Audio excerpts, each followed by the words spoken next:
because I'm about to cough.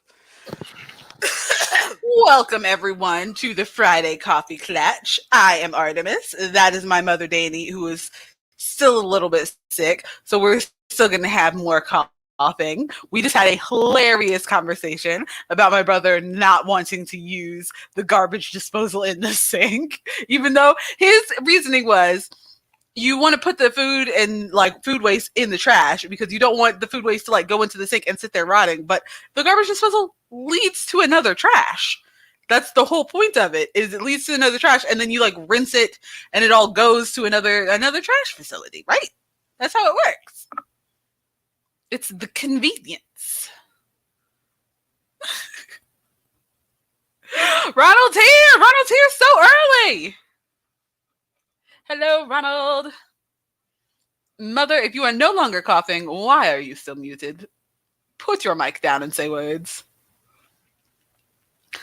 Anyway, we are here with the Coffee Klatsch. I am looking. I do not have for once. Not Friday Coffee Coughing Klatsch. um, Updating the lower panel so quickly. I do for once, surprisingly, do not have any life updates today. Not much has happened to me this week other than being exhausted. So still being Artemis the Fatigue. How y'all doing? Yeah, she's still coughing. She will hold on to a cough. She will. And she's gonna be coughing for a while. I wouldn't be surprised if she'd be coughing next week.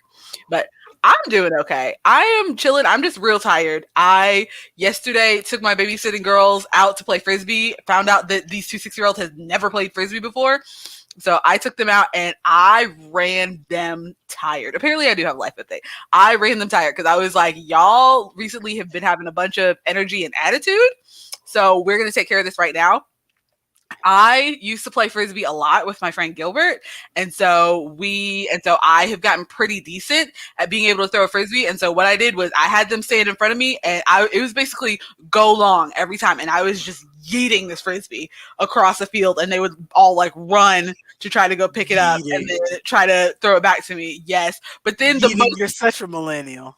but then the most hilarious thing happened. So we were playing frisbee, and then one of the little girls, I'm gonna call her T. I don't want to out her name everywhere, but T came up to me, and I was like, "Do you not want to play frisbee?" And she's like, "No, I'm having a little bit of a hard time with it. Do you have like a boomerang?" And I'm like, no, I don't have a boomerang. All I have is the frisbee. And in my head, I'm thinking, ma'am, because she was afraid that she, one, was having a hard time throwing it, and then also was just afraid of getting hit with the frisbee, like when it came down and they were trying to catch it. And I was like, if anything is going to hit you, it's going to be It's from a you getting boomerang. boomerang and it coming back to you. Oh Lord. That was just the funniest thing. No, I don't want to get hit by the frisbee, but like, do you have a boomerang? It was so funny. Weird. Yes, I still have a cough. It feels like it. The cough was like almost gone, almost gone. I felt like, oh, I threw away all my bags, and because when I have a cold, I'm gross. When I have a cold, I have bags near me where I toss all the tissues so I don't have to get up. So don't make faces. It was just like a little So trash can. yeah, a little extra trash can near me. So when I'm done being sick, I throw away all the extra trash cans. I move the tissues back in the bathroom. I move the cough syrup back in the cabinet. I do all the things. So I had moved all the stuff, and then the cough came back. The cough was almost gone. It was like I was only coughing like maybe once or twice a day. And then all of a sudden the next day it started coming back. But I didn't catch another cold from your father because he's not sick and your brother's not sick. And we both So know it's just you holding on to that cough. I don't leave the house. And so I think it's this last bit of phlegm trying to leave me. So I Hmm. think I need to go ahead. I bought another box. I finally got the courage to try my neti pot, which has been sitting under my sink for at least 5 years or more. I got it for free from some. I think since most of my jobs have been medical office related, I, Hmm. I sometimes get like free goodies or whatever. from places that I have to go to a it's rare, but every once in a while I have to go to some sort of in-service or conference or whatever, depending on what job I'm on. And so I feel like I got that neti pot from one of those in-services or That would something. make sense. And it's been sitting under there because it's like well, it's a free thing. I'll take it, but I don't know what to do with it. And it's Hmm. been sitting under my and then I read the thing and it's like, oh, putting water in my nose, I'm not doing that. And so Exactly. so it's been sitting there, sitting there, sitting there, and finally your brother was like, "You sound like 2 inches away from death. Why don't you try this neti pot and see if you can get some of this gunk out of your face?" Hmm. And I tried it and it worked enough on one nostril for me not to be scared of it, but my right nostril was so plugged up that it would not go through the nostril. Oh, It was just coming back down in my mouth and my throat and stuff. It just would not go through. The water wouldn't I go through see. because I was so stuffed up. I'm not scared of the neti pot. I just know that that is going to be an unpleasant. Like I'm not going to enjoy that feeling, and I don't want Actually, to. it doesn't feel bad at all. That was my thing because I've gotten like on the cruise. I remember distinctly on one of our cruises. For people who don't know, the water in a lot of cruise ship pools, I don't know if all, but a lot of cruise ship pools is salt water. Hmm. And I did, and I Ooh, breaking up. You need to fix your internet, ma'am. Ooh, is she broken up? Oh, there you I'm are. back.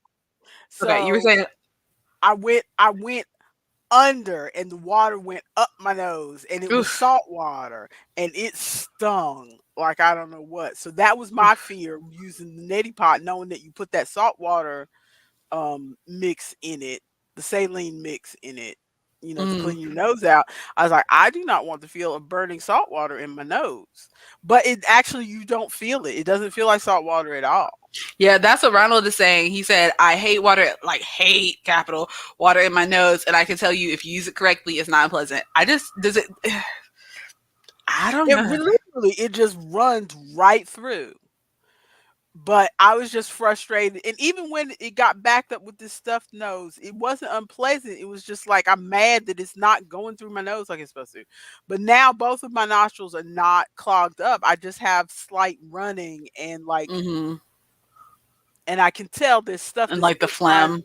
that's still trying to drain, so I feel like maybe if I try the neti pot again, the only reason I haven't done it before now is quite honestly, I'm lazy. I have to go downstairs and heat the water because you need to boil the water if you're not using distilled bottled water. Huh? Because they say don't use tap water because there's stuff in tap water that will injure your nose. Uh So huh. you need to make sure it's super clean. So I got to go downstairs and boil the water and bring it back upstairs and let it sit to room temperature and then mix the salt in. I'm lazy. But maybe I'll do it today or possibly tomorrow because I have a feeling that maybe if I do that and get this last little bit of whatever's hanging around Hmm. in here, then maybe it won't go down in my throat and make me cough. Hopefully. Because I'm trying my best to constantly blow my nose, or if I feel it going down toward my throat, get Hmm. rid of it rather than let it go to my throat and cause a cough. I'm trying not to use the words that I normally would use because it sounds gross,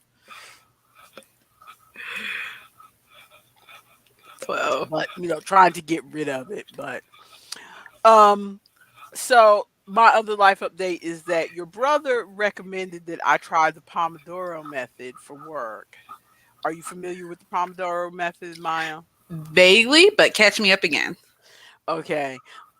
I had already heard about it, but I was like, I don't need anything. I'm the kind of person that I don't use alarms or schedules or whatever because I am I think in psychology they might call it an oppositional person or an oppositional. I hate to use the word oppositional deviant because I don't think I'm deviant, but I where basically I call myself a contrarian.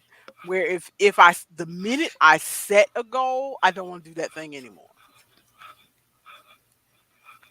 So I didn't I tend to not set schedules or anything for myself. I feel like reading, I tend to be a mood reader and just pick whatever next book I want. For projects, I try to pick whatever project I feel like doing, because if I set myself a goal, I immediately don't do it. It took everything in me to finish those baby sweaters and send them to my sister, Hmm. because that was like too much of a goal. And I still have the other baby blanket that for your cousin's son that I haven't sent yet, that I haven't finished yet. Yeah, I'm the same way a little bit, especially with like custom orders. Like that's why I try not to do commissions super often, because as soon as I get a batch of commissions, I'll do one, maybe two of them, and then I'm like, I don't want to make this thing anymore. I want to Mhm. make, I have suddenly, even though I did, there's this other thing that I had no desire to make. Now I want to make this other Mhm. thing because I have been told that I have to make this one thing. Exactly. But I am trying to I knew that this week I had a bunch of work to do for my job, because one of my coworkers, she's moving, and so I already occasionally help her here and there, and she was saying she needed some she was going to need some extra help the rest of this month and all of May while she gets settled in her new house. Is it the coworker that is my godmother? Well, no, she's my boss. Oh, okay. Oh yeah, I forgot that she's your boss. She's my boss. Okay, But so I don't know this coworker. mm-mm. No, but I've been helping her off and on, because generally toward the end of the month, or whenever the doctors substitute for somebody else, one doctor steps in for another doctor. Each Hmm. doctor has to have a patient in their, I don't know the quickest way to describe it, but we use a medical record system, okay? And each doctor has to have every patient that they've seen under their name in the Hmm. system. The system is sectioned out according to doctor, and it has to be under their name. So even though Dr. A has seen this patient, if Dr. B fills in for Dr. patient, now I have to put in that same information all over about insurance and address and all that stuff for Dr. Hmm. B, Okay. so that I can do all Dr. B's visits in his section and Dr. A's visits in his section. Hmm. So when they cross and start helping each other out, then a lot of times there's a lot more patients to put in. And so, since that's something that I like to do and Hmm. everybody else does not, then when Yeah. it helps them to like toss that over to me, and I do all that data entry, and then I can toss it back to them to do, to set up the claims and stuff. Hmm. So since she's moving, she had a lot more, and between her moving and um the doctors for some reason are really just playing musical chairs this month and working on days they don't normally work and seeing patients they don't normally see. So I had to do a lot of crossing over back and forth. So do you do stuff for like a specific like practice or hospital or stuff, or is it just like whoever happens to come to you? Like, is there? We work for 5 doctors who are what I call traveling doctors. They work for several different wound care clinics Okay. in the area. So they don't like have their own specific office that they work in. They go and they work at the hospitals, a couple hospitals and a couple different wound care clinics in the area. Okay. So Interesting. So how? So Pomodoro method. the Pomodoro method is basically the classic way to do it is you work for 25 minutes, you Hmm. take a 5-minute break. You work for 25 minutes, you take a 5-minute break. You Yeah. do that 4 times in a row, and then after the 4th time, you take a long break for 25 minutes, Hmm. and then you start over. So work, break, work, break, work, break. And I've been doing that this week. So I did it Monday through Thursday. Hmm. And I downloaded an app called I might as well write this down because this is going to be something that's Yep. To somebody put will in the probably link. want a link for. Um, but I was pulling it up on my phone to show you. Is it It not just a is Pomodoro app? well, there's a lot of different ones, and Oh. you can pay for subscriptions. Everything these days seems to be pay a monthly subscription, and I do not need a monthly subscription Why? for a timer. Okay. Exactly. Well, because they have all these extra bells and whistles of, you can change and you can change the sounds for your alarms and you can do this and you can do that and blah blah blah. And this one has that too, but they also have a free version which is just very basic of, this is the basic timer. If you want to change anything, you can pay us some money. And I'm like, no, I am fine with the timer, thank you. It is called, see that little tomato? Because Yep. pomodoro apparently Is it is Italian for tomato? tomato or something. Yeah. Mhm. So it's called Focus Keeper, Mhm. and it's like very basic. That looks like my stitch counter. Yep, it looks just like your stitch counter. It's very basic. You see across the top that where it says focus, Uh-huh.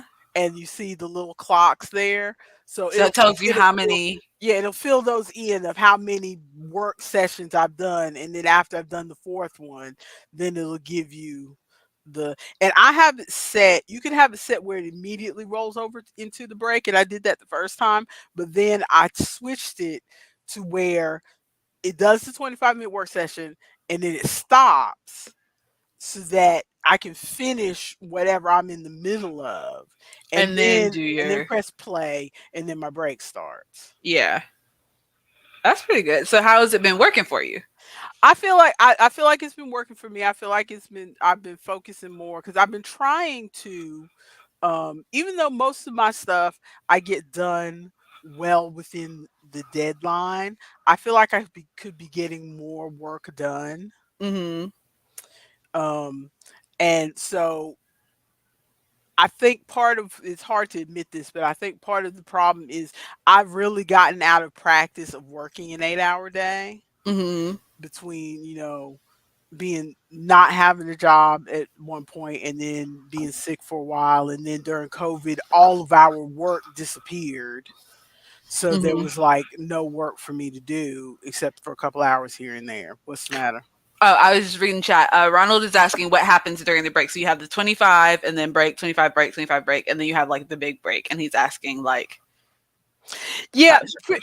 you mean what happens to pretty much they just have different sounds like um the big work session is like a ticking talk because I'm doing the free one, so I can't change the sounds. Mhm. So it's just tick tock, tick tock, and then the 5 minute break is a muted tick tock, and then when I get to the end of the session and there's the big 25-minute break, there is ocean waves that Ooh, play. cute. So you have like an audio kind of cue to, I don't have it loud, I have it low so I can kind of hear it but still enjoy my podcast or whatever. Mhm. So there's an audio cue that, okay, your break has stopped or whatever. And if you happen to actually use your phone while you're doing it, because I'm using it on my phone instead of on my computer. And Mhm. if you're using your phone during your break or whatever, then when your break is over, it'll give you a pop-up that says, okay, your break's over, time to go back to Mhm. work. So And you don't and miss. during these breaks, it's not like doing a different kind of work. It is specifically like you can scroll through TikTok or check your Facebook, watch a Mhm. video, Yeah, and get up and whatever. if you try to use your phone during the work section, it'll say, you're supposed to be focusing now. Like, hey, what you doing? It'll give you a, because I tried to use my phone to text my boss, Mhm. which I can message my boss from my computer, but I thought, no, it'll be quicker to just do it from my phone. And I was going to do it from my phone, and the minute I tried to do that, it was like, What you doing? you need to focus. You were supposed to be working right now. So that's, I mean, that's cool because that's one of the things that I do Mhm. struggle with is that even though I like doing the data entry and everything, I start to get antsy.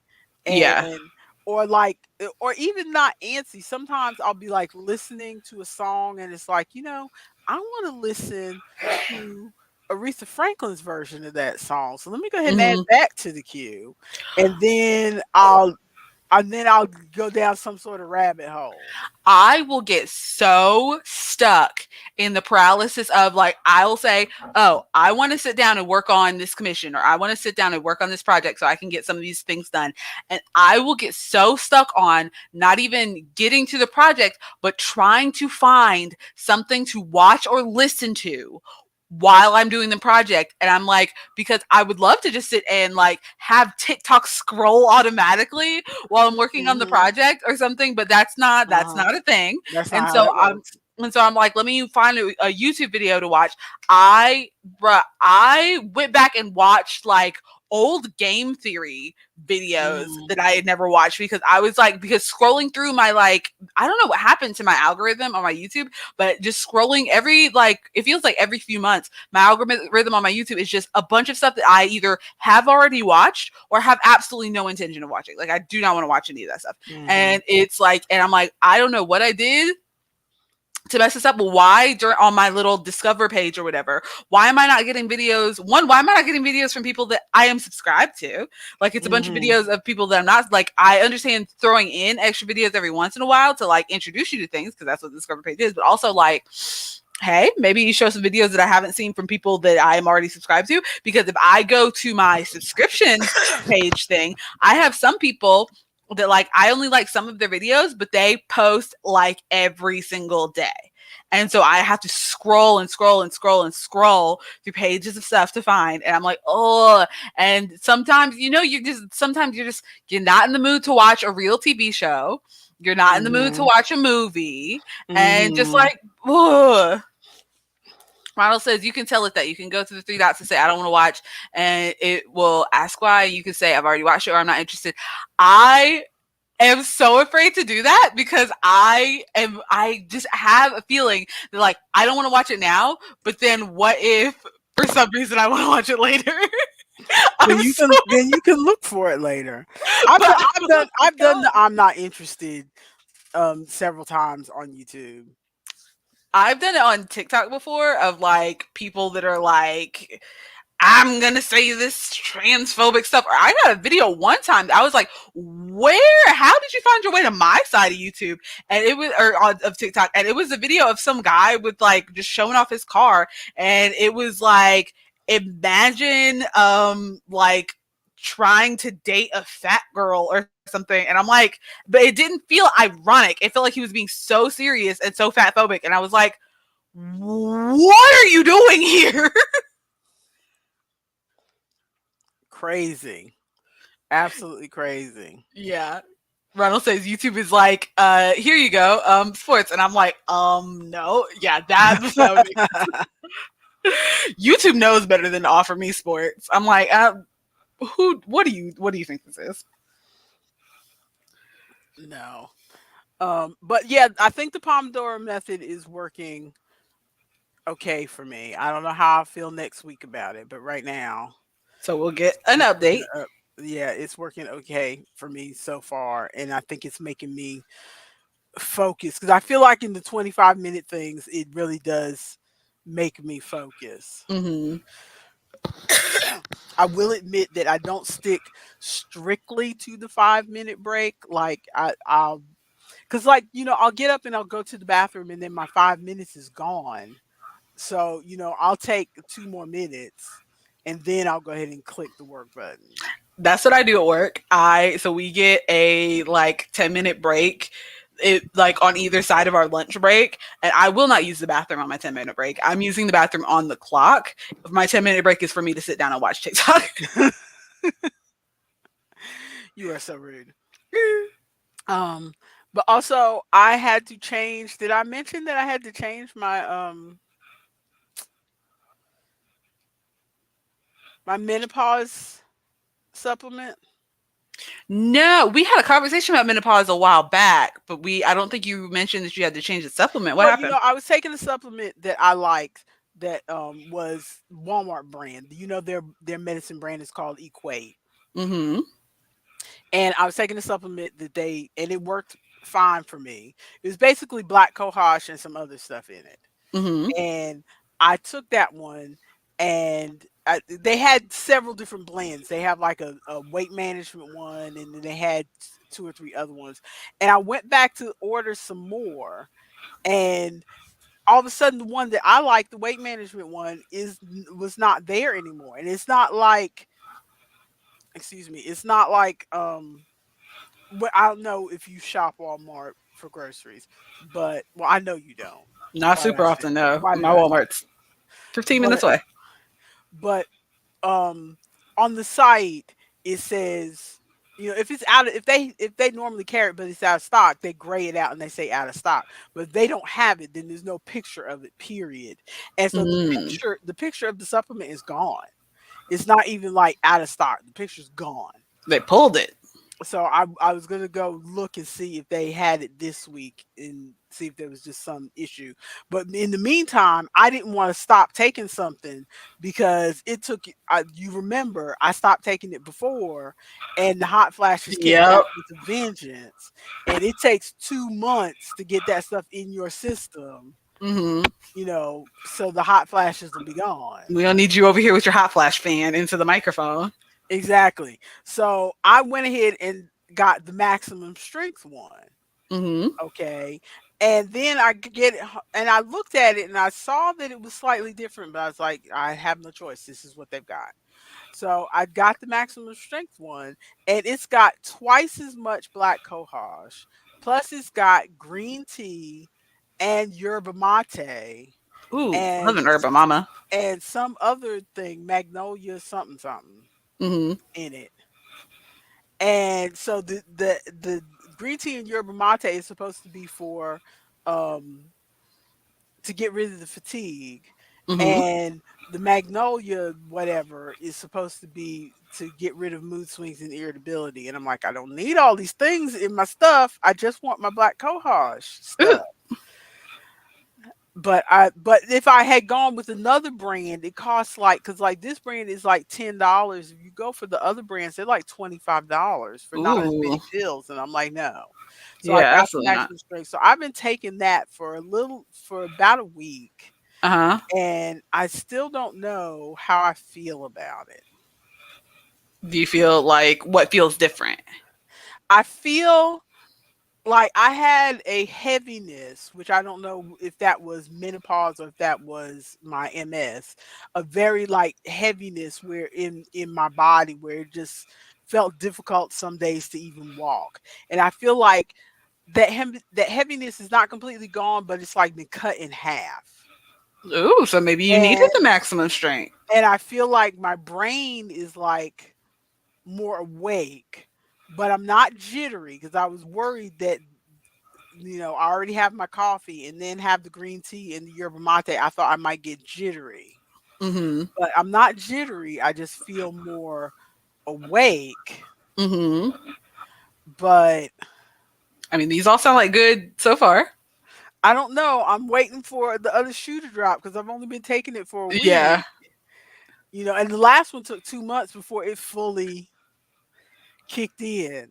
So you're waiting on some So, extra side effects or something to so start yeah, I'm popping up. waiting to see if there's gonna be some extra side effects. So I'm just letting you know. So if I'm crazy 3 weeks Ooh. from now, then just remind me that I need to switch my supplement. Absolutely. Okay, so do we want to move on to crafty yarny thoughts? Sure. So I'm sure you have some crafty thoughts because I do not. Yeah, I've been let's just go down the line though. I've been working on some stuff. Okay, so we've got Cozy Hoodie still on hiatus. I went ahead and put a So little is mine. hiatus tag there. I did my. Do you have anything crafty to talk about? Because I think all these options here are mine. You're behind the camera. You can give a thumbs up or thumbs down if you do or don't.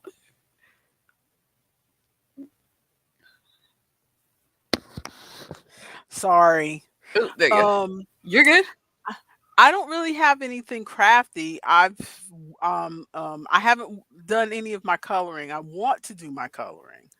I've almost pulled the picture out, but I've been eh. Also, if you don't go ahead and buy some picture frames to start hanging those pictures up No, behind I you. actually I looked at, so first of all I found where I put my Marilyn Monroe and my Hey, we found Marilyn. I found the Marilyn Monroe and the Winston Churchill, although I don't think I'm gonna put Winston Churchill up. We don't need And Winston. Maryland's the one we care about. I actually looked at poster tape on Amazon, so I'm gonna order Hmm. some poster tape from Amazon. Nice. Um, I just right now I've kind of put myself into a corner because the Maryland and the Winston Churchill I did with the markers, the flesh tone markers that I got for Christmas, Uh huh. and then the um the Martin Luther King, which I really like the Martin Luther That King. one is really good. I'm really happy with that one. I just look Hmm. at it and it just makes me happy, the color combination. Um, but the the Beethoven and the Martin Luther King are in Crayola markers. And as I looked at them all side by side, it's like they don't belong in the same collage. So now It'll. I think because these are like brighter Hmm. and these are more muted. And so now I think what's, you know how I get that analysis paralysis. And I'm like, okay, I have a picture pulled out that I want to do, but do I want to pull a color range from the brighter colors Hmm. or do I want to pull a color range from the more muted colors? Judge it picture by picture. Just And pick how you I just feel.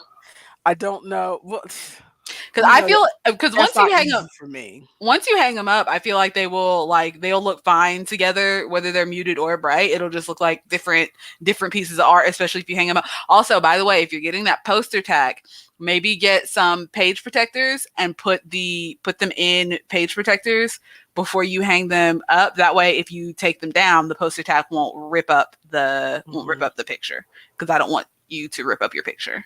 Yeah, that's why I was researching the different poster tapes to see, Hmm. whether they were good with paper or whatever. My worry about page protectors is that because the main reason I'm putting them up on the wall, well, two reasons I'm putting them up on the wall. One, just to give me a lift Hmm. because just looking at the pictures gives me a bit of a lift seeing the different colors and stuff. I know that's crazy, but it Not just crazy. it Continue. just gives me a lift seeing the different colors. And but also so that my back wall here doesn't Isn't look all plain and yellow. doesn't look so plain and boring. And I'm afraid if I put them in some sort of protector, then there might be a glare off of Oh, the yeah, that would make plastic. sense. Yeah, So I don't want to glare off of the plastic. So I'm really searching for poster tape that supposedly works with thin thin like paper. poster Okay. paper. So Yeah, maybe test it out on Winston Churchill before you put it on Maryland. you're so Test it out rude. on Winston before you put it on Maryland and MLK. I've also been hesitating to do more pictures because there's only 20 pictures in that book, and I've already done four of them. We need to. I'm about to post on TikTok or something. We need to find you some more coloring pages, some more coloring So books. but I'm real picky about my coloring I pages. know. So I can't do just any coloring pages. So there's only 20 pictures in there, and I was like, well, I don't want to rush and do all my pictures, and then although there is one more book that I am gonna order, Hmm. so It it was might the cats one or whatever. not the cats one. I would have done the cats one if they didn't have another one, but they have a masterpieces one Oh yeah, I forgot about that. that has the famous works of art. Yeah, like Mona Lisa and stuff. Yeah, Yeah, so I'm gonna get that one. Cats, please, cats are adorable. please. Okay, so that is your update on your artsy stuff. That's all my artsy stuff, other than me just looking at patterns and thinking about making myself some two needle socks. So I have basically finished most of my commissions. I finished the other bags and got those sent off in the mail. I forgot to take a picture of it, so it's gone in the mail. I need to actually message him and make sure that he got that because he didn't message me and let me know that he got it. But I believe that he did. And then I finished my other commission, which Yeah, is I love that color. I don't know what it looks like in real life, but it looks very vibrant on camera. It is. It's vibrant. It's just it's coming off more blue on camera because this is a purple. This is like a grapey purple. Okay. But I, I feel like this one turned out pretty good. This is my first time doing mhm. like alternating stripes like this instead of like striping however I feel. Like I did Uh, consistent alternating stripes, and mhm. I feel like it turned out pretty good.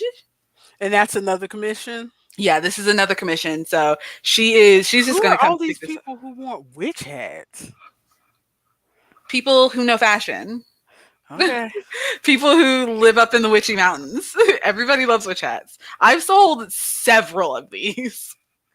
Um, but and I want to make another one for myself because I don't think I ever made one that was specifically for me. But this turned out pretty good. I'm really happy with the striping, honestly. And then I did Mm.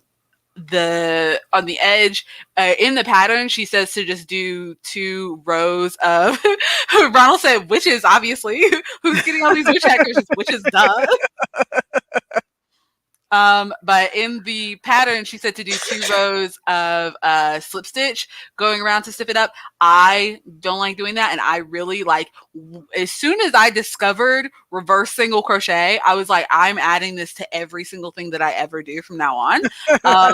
And so this is I did a row of slip stitch, and then I did a row of reverse single crochet because I just really like how the edging looks Uh-huh. on it. I Mhm. feel like it looks very like finished and nice. Yeah. And ooh, what is that? Oh, that's where I finish off there. But I feel like it looks pretty good. And Yep. I like, oh, you can just see it See the there. jog. Yeah, but I was very careful to try to avoid The jogs jogs. going through. So that's Mhm. like one of the visible ones, but I think the rest of them are pretty like I think it's Mhm. pretty seamless for the most part. And if you wear that to the back, Yeah, yeah. then the tip is gonna flop over it and you won't Hmm. really see it. Yeah. But I did that. So that is that commission. Um And then I was just making some like cute decorations. Um, so I made, because I've never made a wall hanging before. And so I made this. I still need to put it on I need to put it on a dowel rod to be able to hang it up properly. But let me make sure I'm looking at the front side of this. Are you the front side? Are you the front side? No, you're the front side. But I made a cute little wall hanging. Oh, that is cute.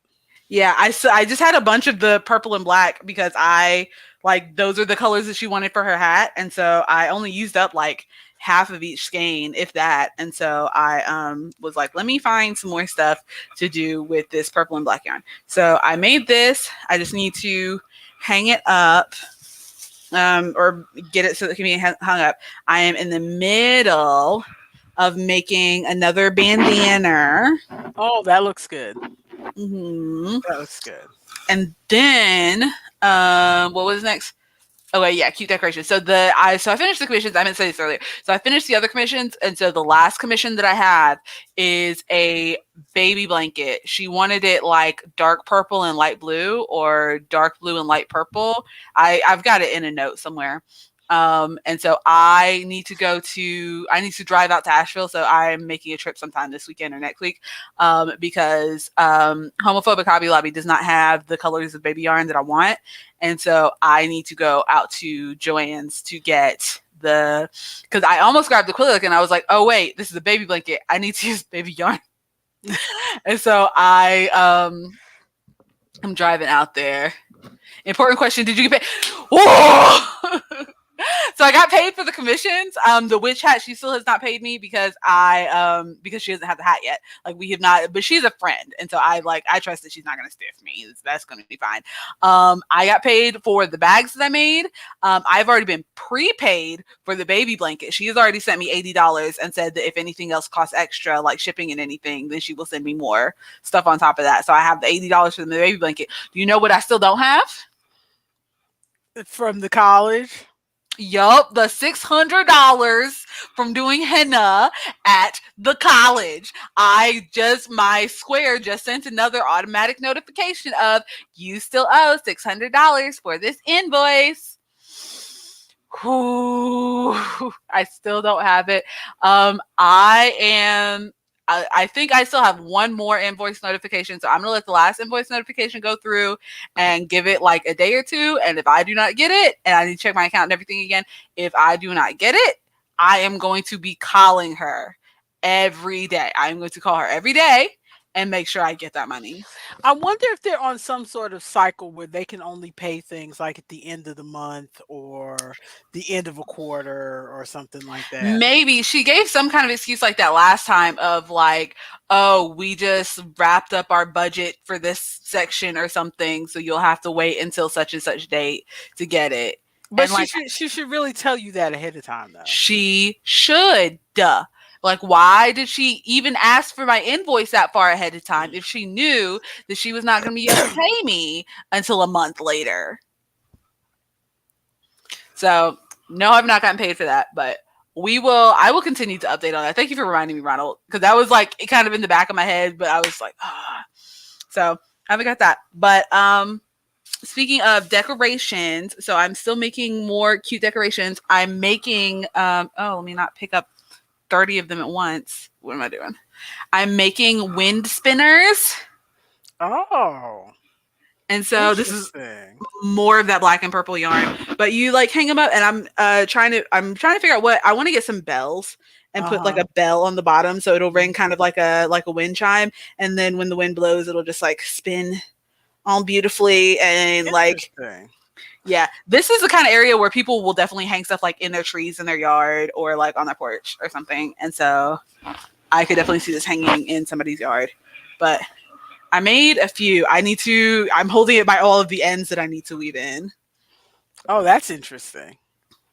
Yeah, this is all like just leftover cotton yarn from making stuff. And so I just picked some colors that I thought would look fairly decent together. I did that one. I tried to do a rainbow one, but this one, like, it ended up much more like close together than Yeah. I thought it was going to. And I You thought can that I could barely correct. see the rainbow. Yeah. Yeah, I thought that I could correct that because there's like a whole rainbow in there.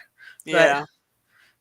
but I want to make some more of these. I want to finish those up and I'll make some more of them. And I can see it from here. I've got an embroidery hoop, and it's a fairly large embroidery hoop. And so I'm just gonna hang the embroidery hoop up in my tent at market, and then hang the wind spinners from that so they can kind of Hmm. spin around at my tent at market. I probably won't do it this Saturday because the forecast for tomorrow is that there's like a 90% chance of rain.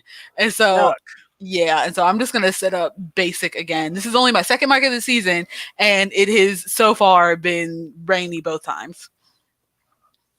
Okay. Ridiculous. Quickly before you do the last thing in our yarny thoughts section, Yes. I'm gonna show you some ugly squares because I'm gonna tear these apart while I'm Ugly while square. we're sitting here talking. Yeah, a while ago I tried to do a crochet along where you do a square a month, and I've Mm-hmm. got one, two, three, four, five. I've got six squares, but I know I did at least eight because I tore apart two of them to turn into those bucket hats that you sold. But Mm. anyway, ugly square, I like that one. ugly square. I like that one. This one definitely stands out. It would not match these other squares if I made a blanket out of them. I like it though. Ugly square, Uh, that one's all right. ugly square, That's kind of ugly.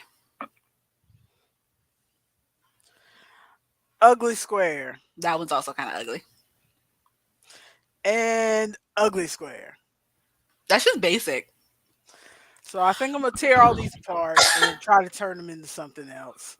So that'll give me something to do while I'm sitting here talking to Mm. you because my fingers are going, why am I sitting here in front of a screen and I'm not playing Board Game Arena and I am not Yes, Ronald, she is so self-critical all the time. I'm not good at matching colors is the problem.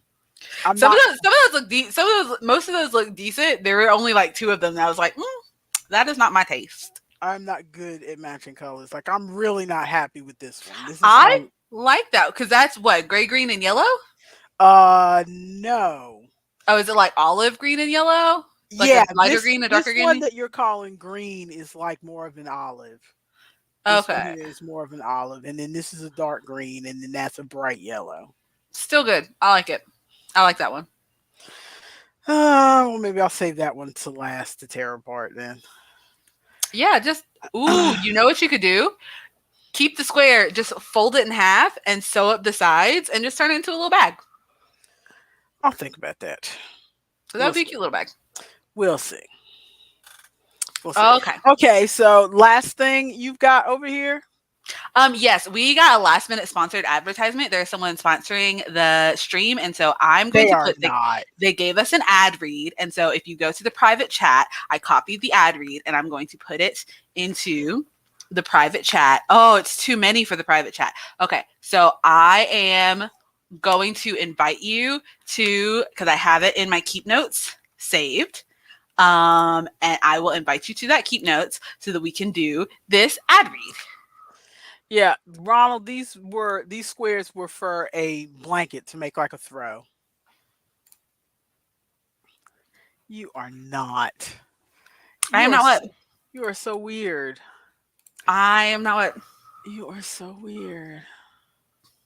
Okay, so you should have been invited to the keep note where I copied the ad read. Uh-huh. Okay. So based on because I pre-read through it to make sure that we're not like advertising anything terrible, I pre-read through it. So from what I read, it looks like I'm supposed to be reading for person A and you're supposed to be reading for person B.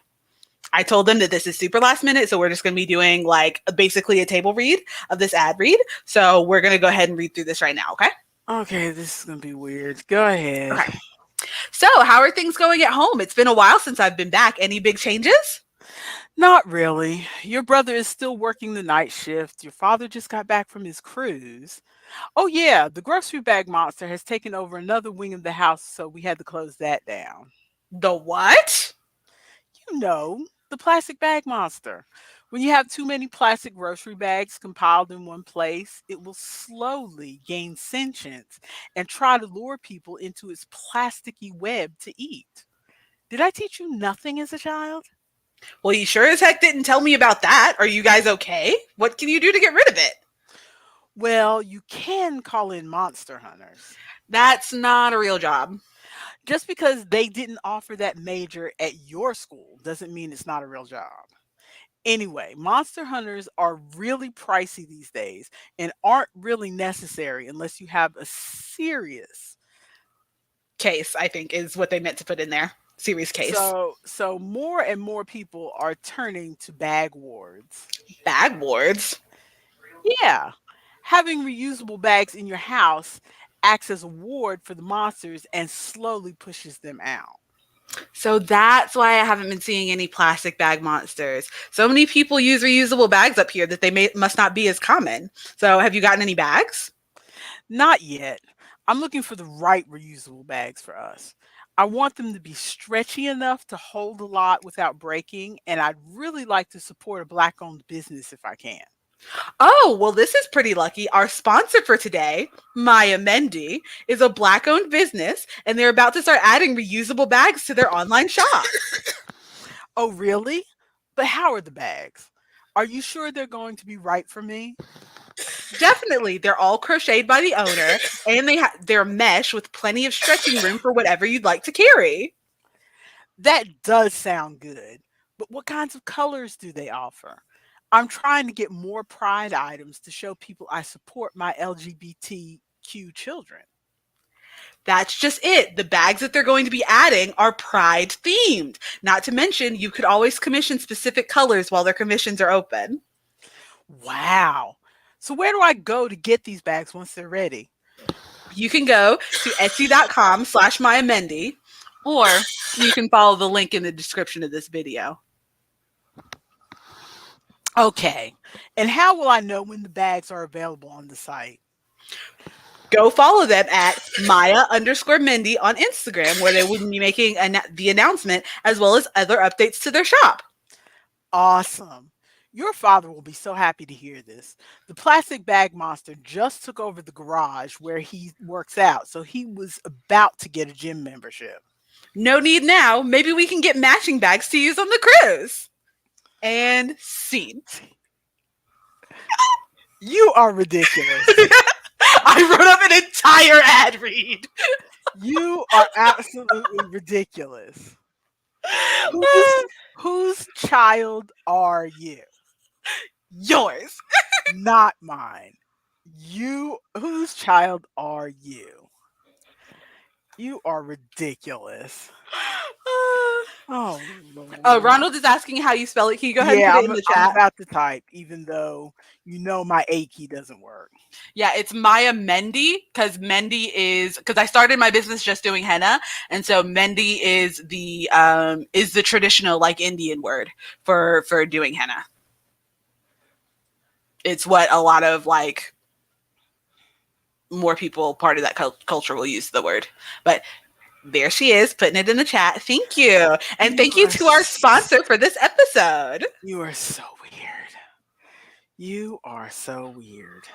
I thought it was a pretty good write up. Oh yeah, you did a very good job. I just don't know whose child you are. Where do you get these ideas? Thank you, Ronald. Also, I am definitely going to be pulling that ad read to put on TikTok too. No! I was Yes. sitting there coughing in the middle of it. No! Nothing we can do about it now. Ronald said it was No! lovely. Thank you, Ronald.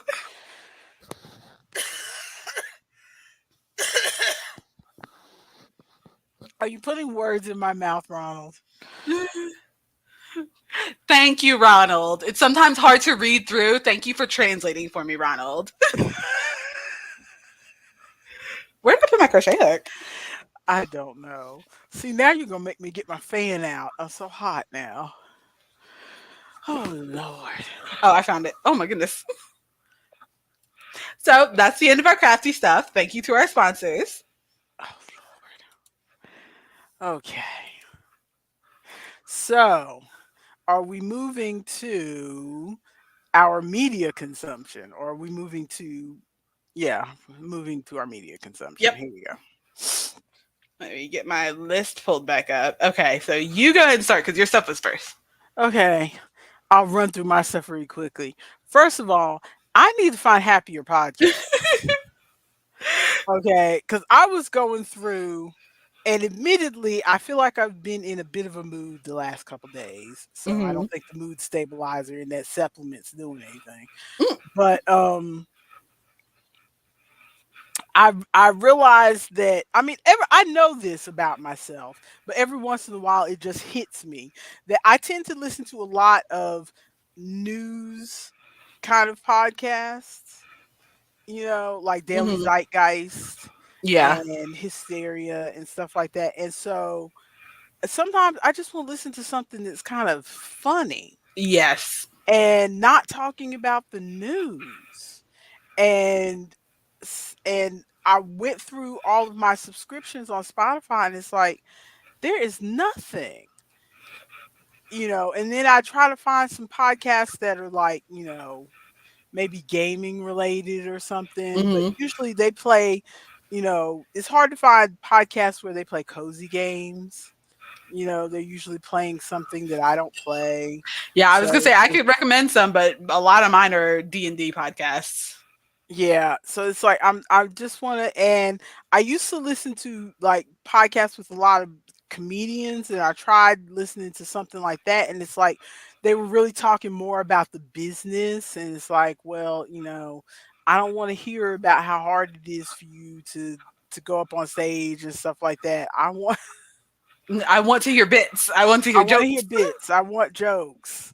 I want something funny. Mm-hmm. So I might have to just find somebody's comedy album or something to listen to on Spotify because I just am not in the mood for all the news that Yeah. I've got in my subscription right now. Well, Also, go ahead. What were you gonna say? I was just gonna say, Normal Gossip just put out their second episode for season I know. 4. I almost went back to normal gossip. It's sitting there, and I was like, "Well, I don't know. Am I in the mood for normal gossip?" But everything else is depressing, so I might as well go to normal gossip. Mm-hmm. Um, and I have been listening to You're Dead to Me, which is like a history podcast Mm-hmm. where they have like a historian and a comedian and they talk about something that's in history. I was listening to like the history of high heels. That was kind of interesting. Um, Oh, there's also ologies. Did you show me ologies, or did I find that no, one on my own? I think Okay, you found yeah, that one there's alone. ologies by Allie Ward, where she just like finds a specific like ologist every episode, someone who just like specializes in something, and just like ask some questions. Like a lot of them are like animal. Several of them are like animal related. Like there's a batologist or a waspologist, or I listened to an episode about like condors and vultures the other day. But then there's also like people who specialize in like human communication, and there Mhm, was someone who specialized in like happiness, or someone who specialized in death, like she was like a mortician but also like studied a lot of stuff in college about it, and mhm. and like makeup and clothes, and there's all kinds of stuff. That might be an Okay. you might like that one. Plus I like Allie's personality, and I think that you might too. Yeah, I remember Allie Ward. She used to be on, and I don't even know if they still do this show. Um, I'm writing it down so that I can find it and then put a link. Um, there was a show with Mo Rocca on Saturdays Mm-hmm. on CBS. It was aimed toward, I think it was aimed toward kids, like maybe Yeah. like 10 to 12 years old. And Yeah, she talks about it on the podcast. I just can't remember what it's called. they used to talk about sciencey stuff, and she did a segment on there at the end where, like, whenever Mo would use an extra big word, she would define what the words were Mm-hmm. at the end. So I remember her from being on there, Yeah. and being on. So she used to do something else with mixed drinks with her and a friend, and I remember that too. Mm-hmm. I'll have to look her up. I'll have to look her up. Yeah, I right now the only funny things that I really have are um Sawbones, which talks about medical history. I haven't Um listened to that one. I need to listen to that. Oh yeah, especially if you listen to the older ones. A lot of the newer ones are talking about, like, especially since the pandemic, there's a lot of talk about, oh, that looks so nice. That looks so nice. I'm really enjoying doing the alternating colors, and I Mhm, save myself from time weaving in ends. I just have to weave in the one end at the end here, mhm, because I tied them off together mhm, after every uh-huh. color, and then just hid the knot underneath. Yeah, yeah, that looks great. I like that. I like the blocks going down the middle of Hmm. the yeah, I like that a lot. Yeah, I'm really enjoying the alternating colors. Are I you want to be sure. following a pattern, or did you just make that up as you went? I just followed a basic like there was a free Granny Square bandana. I know this is a bandana, but it could also be a large panty. I wonder. Oh yeah, Well, if I took the like, ooh, it would well, be like a you thong. know I've made a song before. It would be like my mother's thong. We discussed that. I made a song before. We did, and it was hilarious. I wonder. It would be yeah.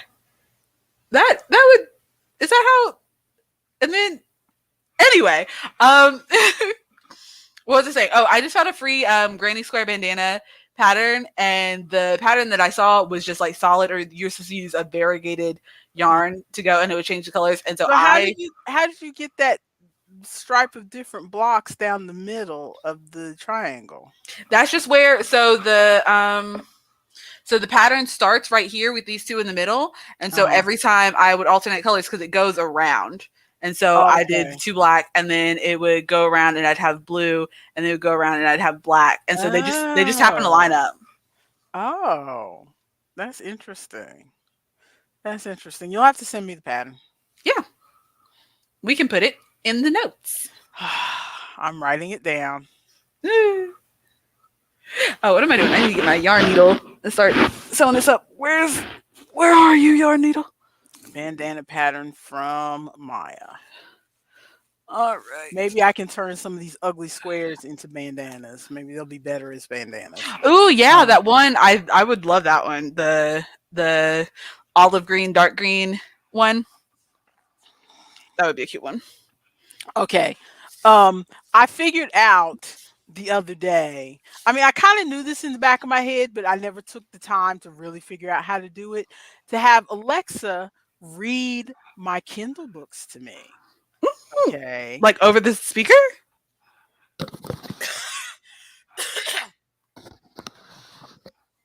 Well, you did a queen size blanket of all different size granny squares. Oh Lord Jesus, that sounds like some work. No patience. I have no patience for that.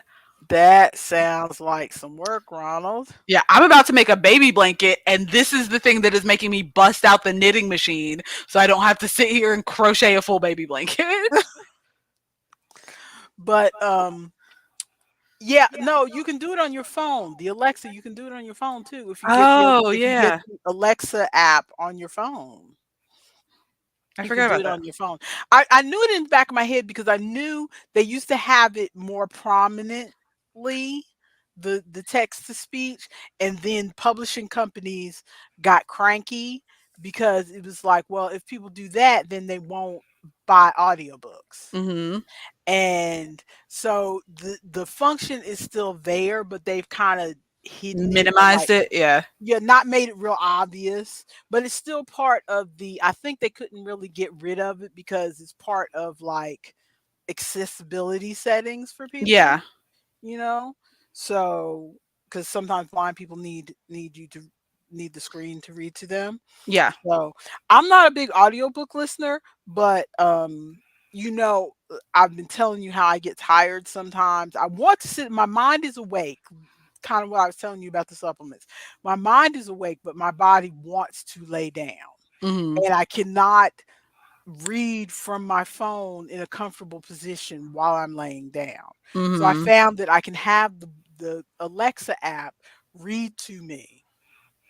And I also thought that this would be a good option for you because sometimes I recommend books to you and you're like, you will not read them If there's not an audiobook. if there's not an audiobook. So now I can send you some of my favorite books, like that time travel series that I love. That I am just inevitably gonna have to listen to, apparently. Yes, and you can have Alexa read it. I mean, you won't get a British accent, but I can't help you there. I mean, good Um, enough. Can I think you can download different voices Yeah, I was like gonna say, can't Alexa. you make Alexa like British or like different people? I feel like I have an Australian accent on my Alexa downstairs, but when it reads from my because it can read to me from my kitchen Echo too.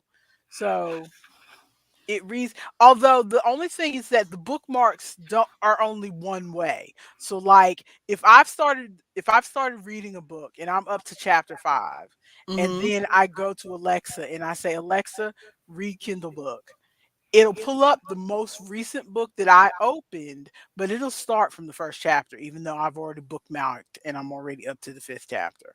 Now, you can go, if you're doing it on your phone, you can open up a menu and go to the fifth chapter, and And then it'll start from there. it'll start at the beginning of the fifth chapter, but you can't start like at the middle of the fifth chapter. It'll start at the beginning of the fifth chapter. So if I'm on a chapter, I need to finish that chapter. Exactly. So you can do it that way. And so yeah, see if you can get the Alexa app on your phone I and should be able to, because the Kindle app on your phone. yeah.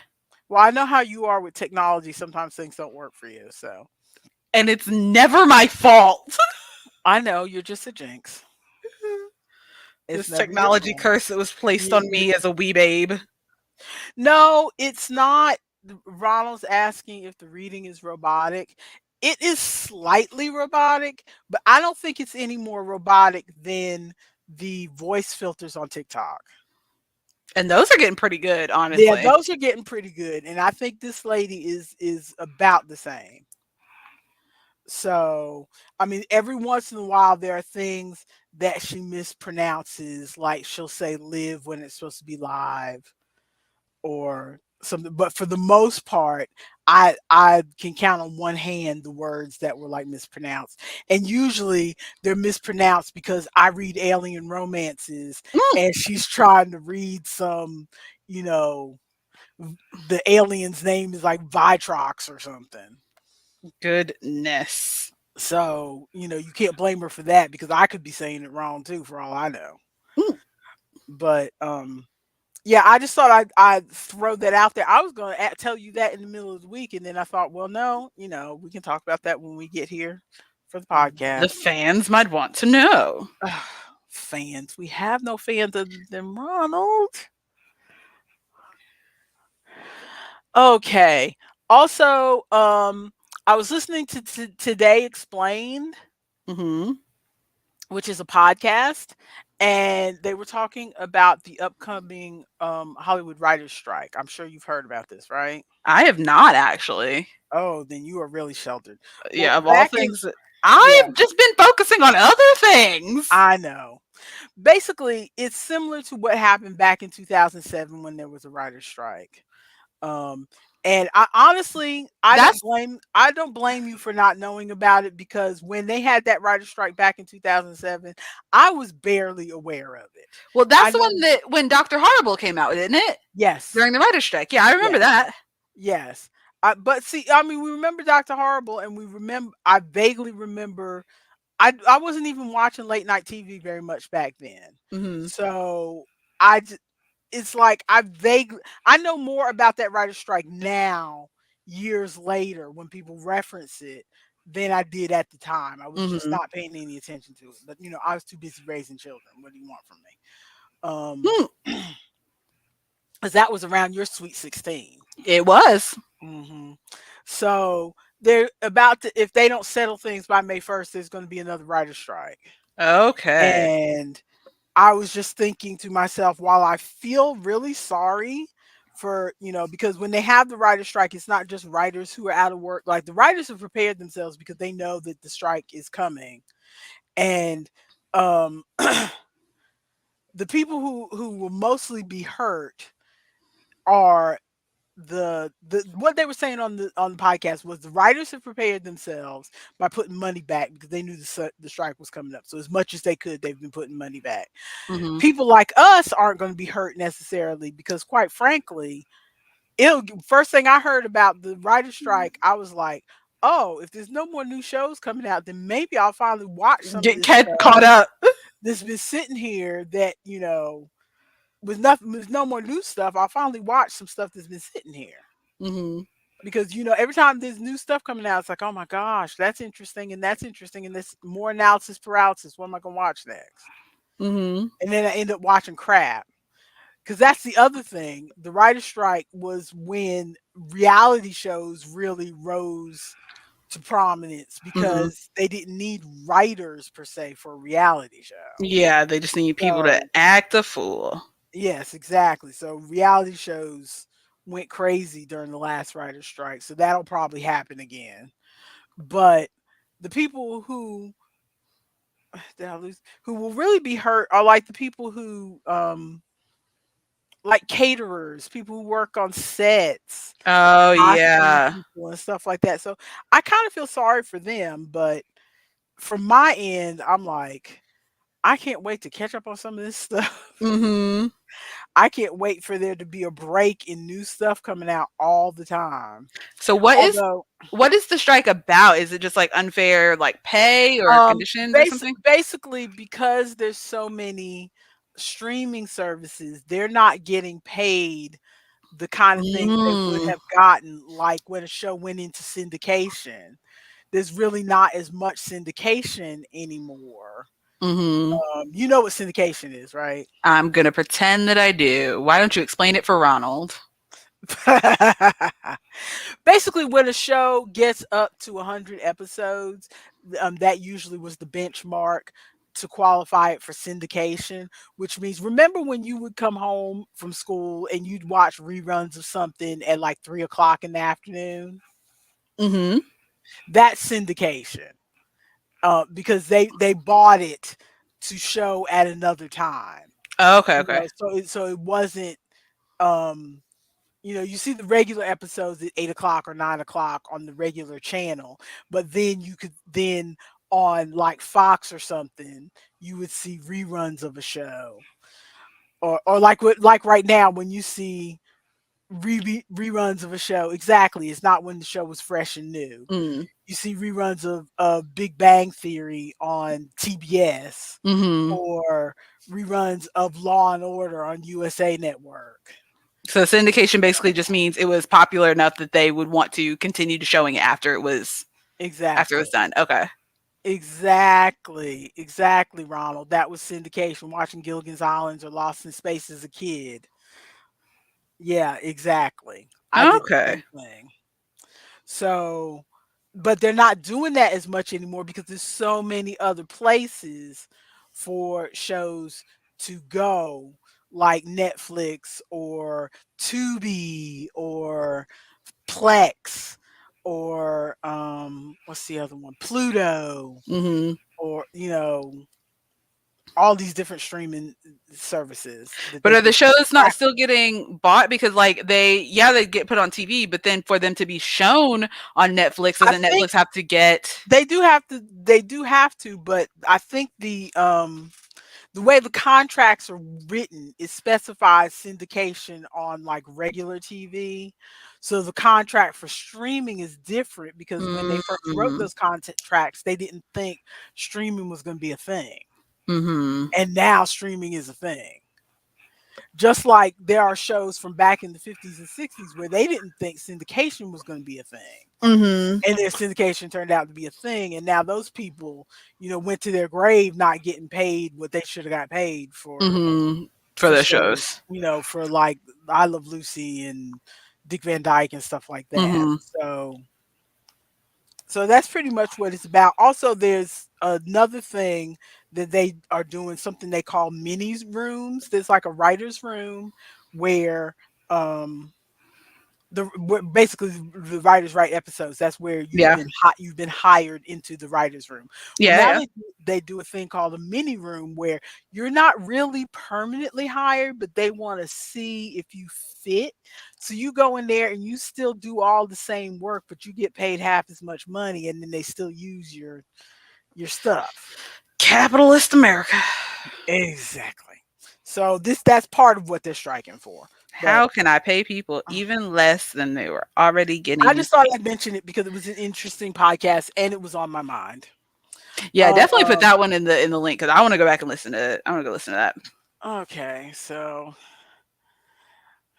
today explained. So many links for you to add, and I just keep thinking of more of them. Uh, I've already decided I'm probably not going to work anymore today. This is my Mm, work for today. I'll work tomorrow. Um, let's see. And we already said we're going to add Florentia and the feeling. I was supposed to do that last week. I'll do it this week. yeah, you just gotta make sure you go to last week's episode and add it because that's the one where it is relevant. Oh, I hate weaving and ends. A note. Okay. Farmer wants a wife. I thought it was going to be wrapping up this week. It's not. So we can catch up on that next week. I just want to say that the girl who was my favorite for the guy named Alan, same name as your father, Mm-hmm. she's getting on my blasted nerves Ooh, and she's lying. and she's lying. And she's lying. She Oh, said that Alan kissed her. Alan gave her a little peck on the cheek because she was acting all upset and everything, and he was trying to calm her down. The other girl that he really kissed, she told that girl, "Oh yeah, he kissed me first. He asked to kiss me. No, he didn't ask to kiss you. You begged him to kiss you. ooh, He didn't ask to ooh. kiss you. You begged him to kiss you, and he gave you a little peck to calm you down because you were getting all crazy." Not you being thirsty and desperate. Dang. Exactly. And all of these girls, I think I've been married too long because these girls crying over this man that they have known 3 weeks is Mm-hmm. ridiculous. I think they would have booted me off the show because I would have been like, "Okay, I'm just hanging with these girls. These girls seem to be nice and I'll get a chance with the guy if he wants to spend some time with me, but if he doesn't, that's cool too." Yeah, like girls, you want to go out for some more mimosas? This is just us hanging out, right? I mean, I'm not, if he wants to spend time with me, fine. But if he doesn't want to, I'm not pushing girls out of the way so that Mm-hmm. I can and I'm not gonna sit there crying to the other two girls. He's not showing me any attention. They're not gonna sympathize with you because they're trying to get his attention too. Exactly. Why are you crying to your competition? What Just is just that? be there, and if he wants to talk to you, he can talk to you. If he doesn't, then he doesn't. Like, Okay, so sorry, Sally. why are y'all so? Oh, I do not understand. Okay, now the rest of these are yours, ma'am. Ooh, okay, let me finish weaving in this end. Okay, what do we got? What did I throw on here at Oh, the last minute? while you're looking that up, we finished Rise and Fall. That was Which the one was that? that was the one that fell off a truck. The one where they have the rulers and the grafters. Yes. Yeah, we finished that. That was good. Ooh, it was it? Okay. Ooh. Yeah, we again need to discuss. You need to show me this truck that you found us on. Um Okay, so I have not watched very many things this week. I watched D&D stuff. I specifically Dimension 20, which if anyone doesn't know, that is by Dropout, previously owned by College Humor. I don't think they're owned by College Humor anymore. Um, but Dimension 20 is their actual play D&D like video podcast. You can listen to it just audio, or you could like watch it. And a lot of them are DM'd or GM'd by Brennan Lee So Mulligan. is the audio on Spotify? Ooh, they might be on Spotify. I need to double check. I think some of them are on Spotify, but if you have drop out the website, because some of them they have put out for free. Like some of them they've put the episodes out on YouTube for free, and so some of them might be on Spotify. But if you have Dropout, which Dropout back when Netflix was like, if y'all don't live in the same house, y'all can't share the same Netflix. Dropout was like, hey, if you have a friend that wants to watch Dropout and they don't have money for it, go ahead and give them go ahead and give them your password. Dropout was like, share with everybody.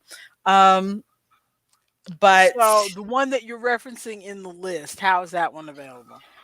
that one, as far as I know, is only available on Dropout. I can look it up later and see if I can find somewhere else to watch it. But as far as I know, that one is only available on Dropout.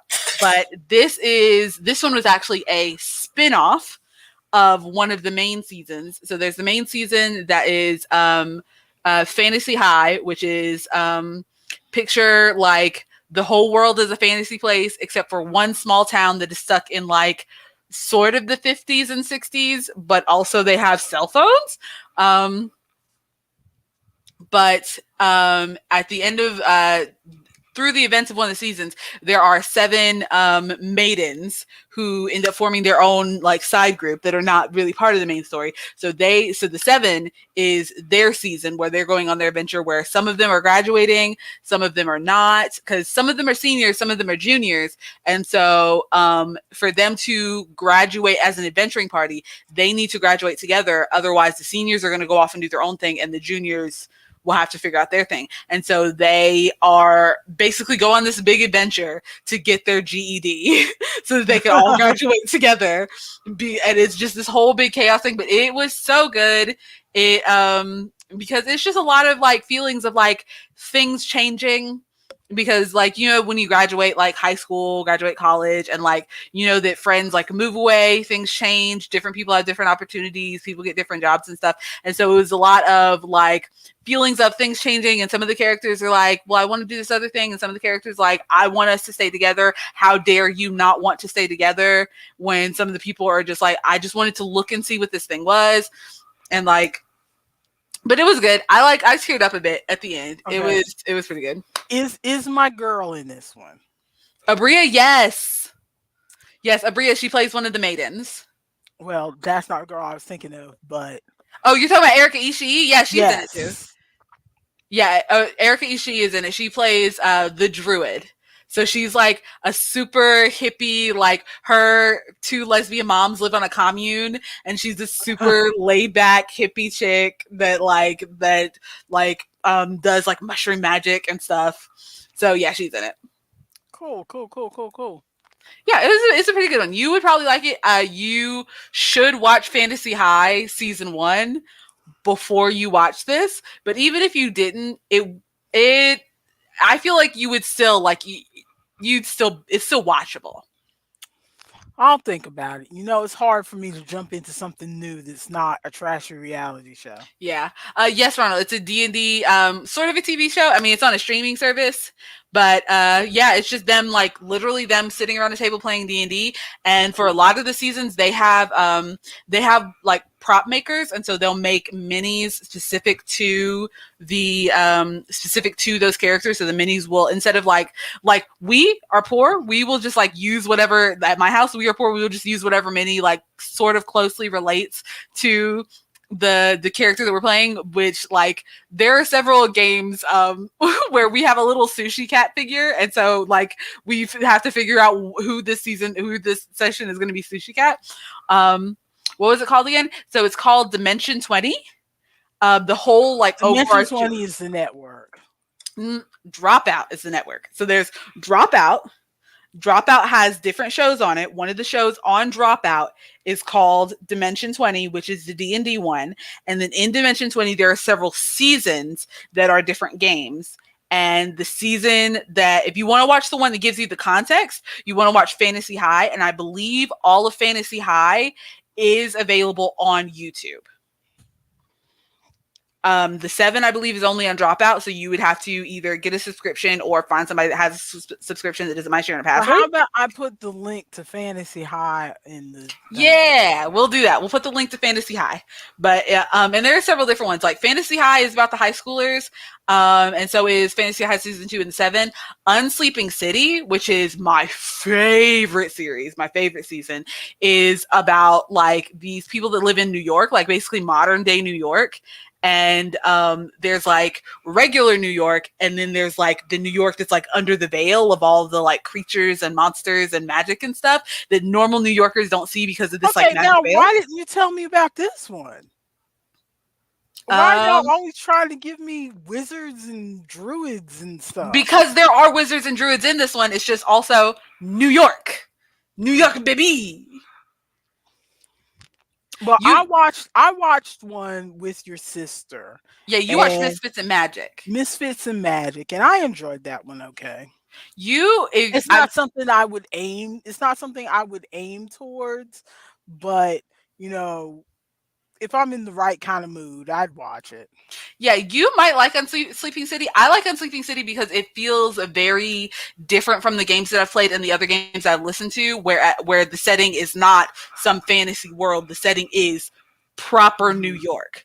And mhm. like two of the people that join the party that are in the party are people who did not know magic existed, and then one day woke up and there was magic. Okay, Like they could all perfect, of a sudden see the magic. perfect. And there's yeah. So you Because might my like it. And there's two because seasons though. part of my favorite one of my favorite tropes in the romance novels I read are when it's monsters, but it's monsters living in what feels like modern day, except Mm-hmm. monsters are already like there's an author called C.M. Nacosta, Mm-hmm. and she writes this world called Cambric Creek. Mm-hmm. And basically, Cambric Creek is like a small town where there is a lot of monsters living there, but outside of that, monsters live other places too, but other places are more filled with humans, whereas Mm-hmm. Cambric Creek is mostly monsters with some humans. Yeah, this And but they have computers and cars and cell phones, and they live in apartments and stuff like that. And monsters have been around for a while, so apartments are built extra big for minotaurs and mhm. different things like that. They adapt to what those are my favorite kind of. Okay. Yeah, then you'll probably like this because Unsleeping City is basically there's this thing called the Umbral Arcana, which like hides the real New York where all the magic people live is called the Unsleeping City. And so the Mhm, Umbral Arcana hides the Unsleeping City from all these other people. But there are like one of the examples is there is a cop called Epona, and she's a like horse cop that like rides on a horse. But mhm, when the Umbral Arcana is taken away, she's a centaur. She mhm, looks like a horse cop that's riding a horse all the time, mhm, but she is a centaur. mhm. And so it's like, and so that's like it's them navigating through. And then one of my favorite players, you know him because he was in Misfits and Magic, Lou Brandon. Wilson. Oh, No, Lou Wilson. the I black guy? Yes, I love Lou Wilson, and this is one of my favorite characters that he plays. He plays this old like nurse, and he's got like long gray dreads or long gray locks, and he lives in this apartment building where he and his family have lived forever, and his mom lives there, and she goes downstairs and like she's always trying to make him too much food and stuff, and he's very like it feels like a very quintessential like black uncle kind of character. Mm-hmm.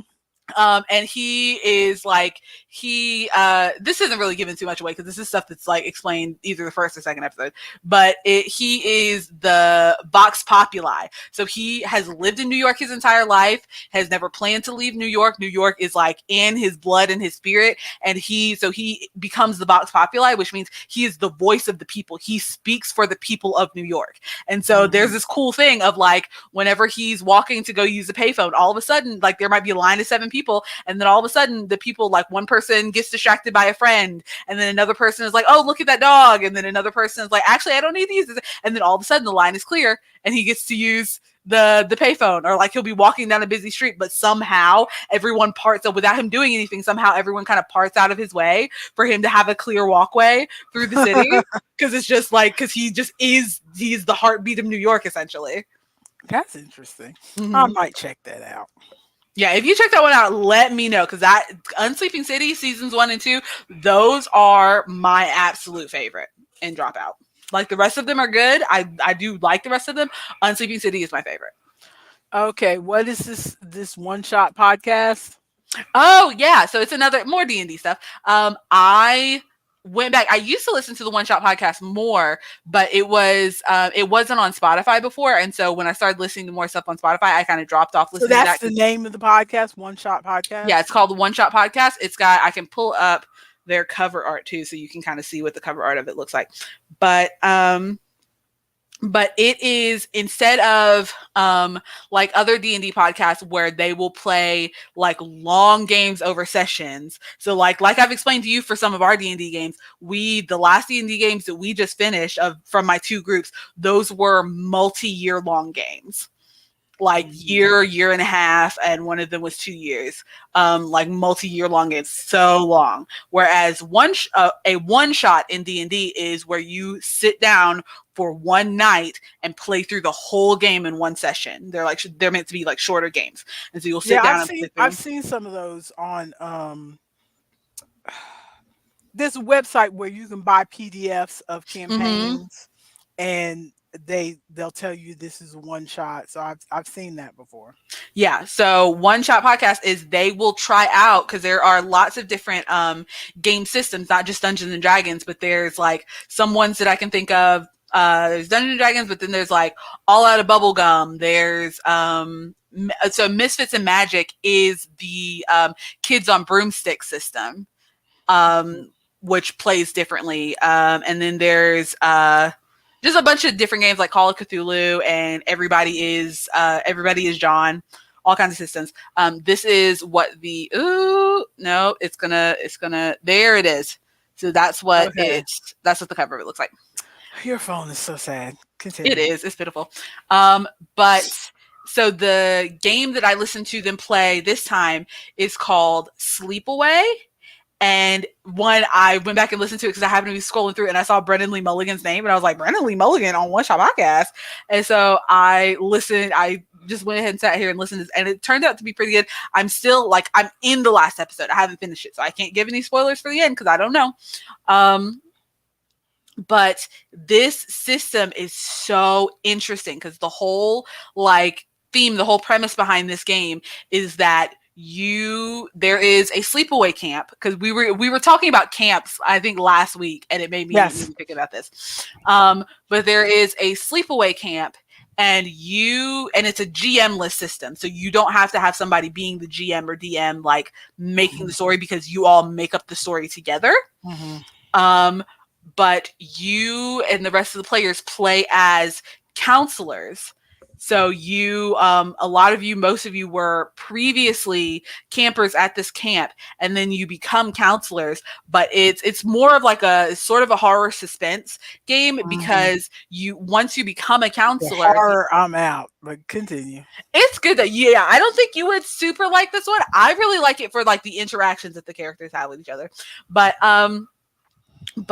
it's so the characters were previously campers, and then they became counselors, and once they became counselors, the older counselors kind of start to fill them in that there is this thing that goes on at this camp that they were mostly unaware of, or like things happen that they attributed to other things. But there's this creature called the lindworm that like lives in the woods around the camp, and will like snatch children, and like kill animals, and like cause all kinds of issues. And so, but the camp just refuses to shut down, and for some reason the like parents, like it's a weird, like for some reason the parents don't like put two and two together that these kids keep disappearing from this camp and everything. And even though they know that something bad is happening at the camp, they still like feel drawn back to the camp for some reason. And so they come back to like protect the other campers and make sure that they have a fun time without like anything bad happening at the camp.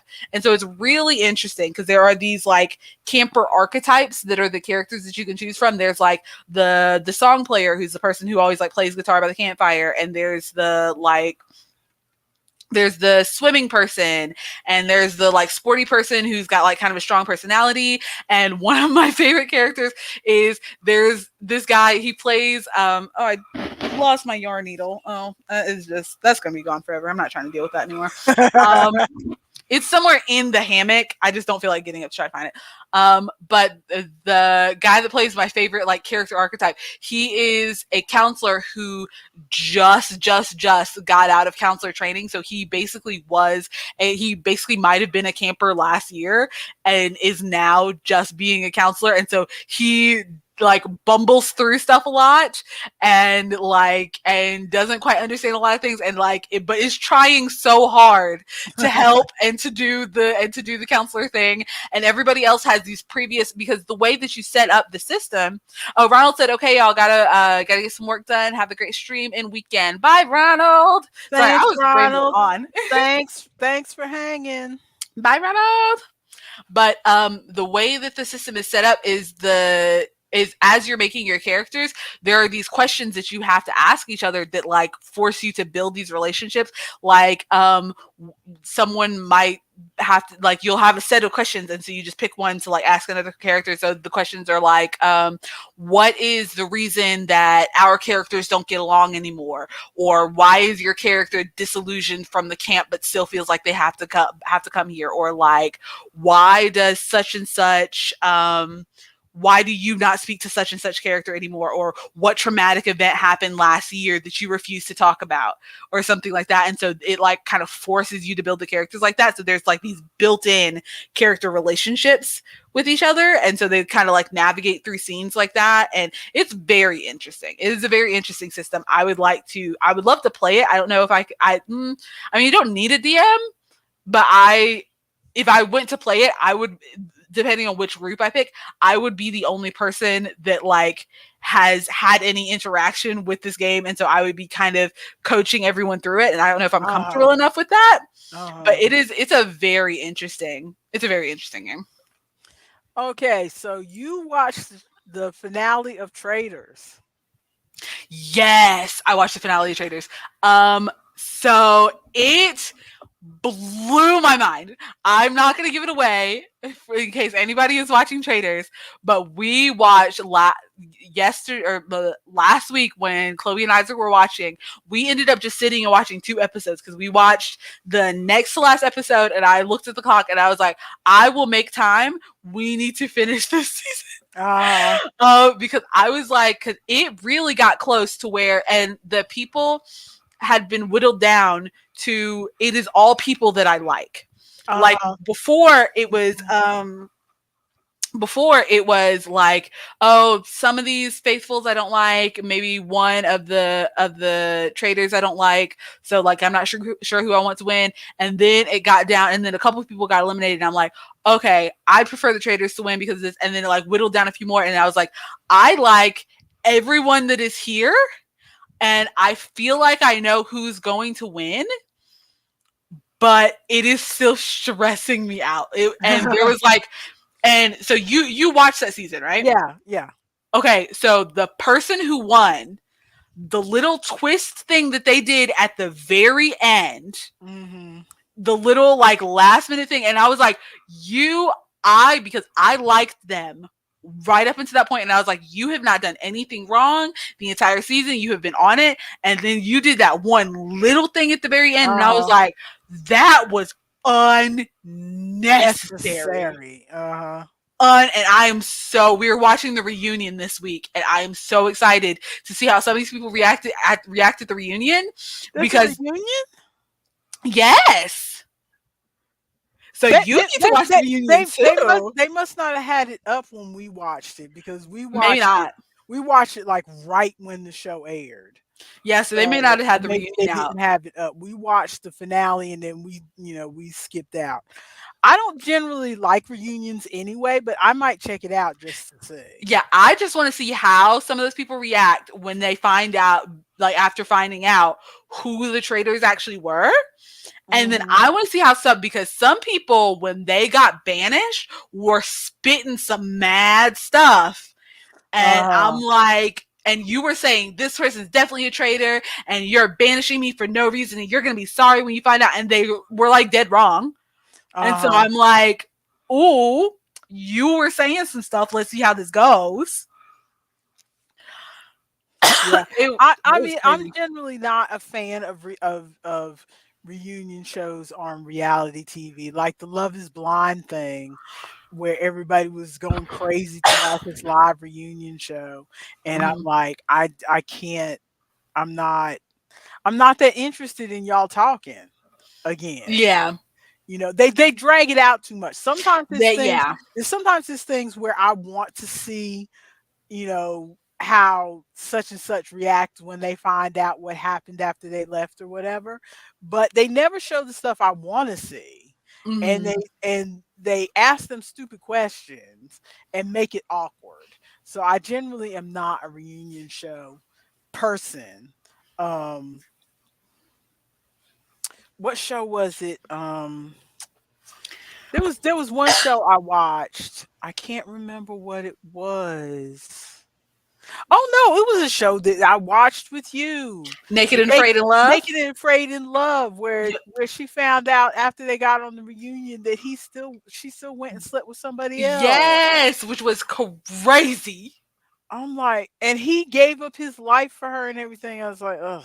Yeah, it Oh, was. oh, and quickly before we move on to what we have been playing, I just wanted to throw in there Love is Blind. I just read an article yesterday. Not read an article, saw on Philip DeFranco. He was Mhm. reading an article on his show where apparently there's all these allegations on Love is Blind where the Love is Blind people, you know how when you watch these shows, like sometimes your father and I or your father will walk in when I'm watching one of these shows and go, why are these people acting like this is their best friend ever? You just met them 2 weeks ago, blah blah blah blah blah. And I'm like, well, I think that's too sometimes, but then I try to remind myself that The environment. that they isolate them from everybody, so maybe it does that.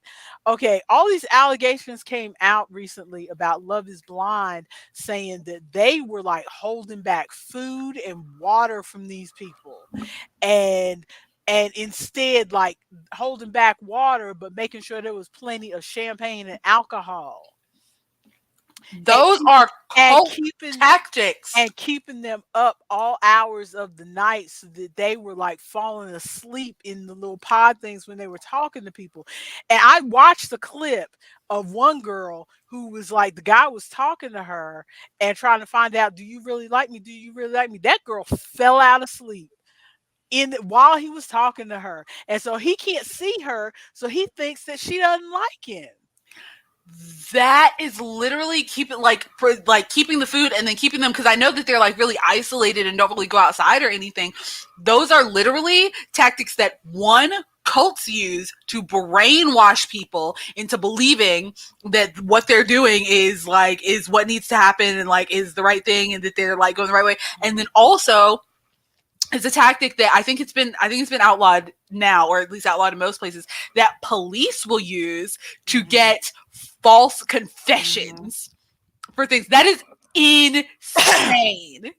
They were I don't think it happened on the first season. The first season, I remember reading that the first season was filmed and but Netflix was like, I don't know if we're really going to show this. I don't know if it's our thing. But then the pandemic happened, and Hmm. Netflix was like, let's go in our vault and start digging up some stuff because we ain't got no new shows.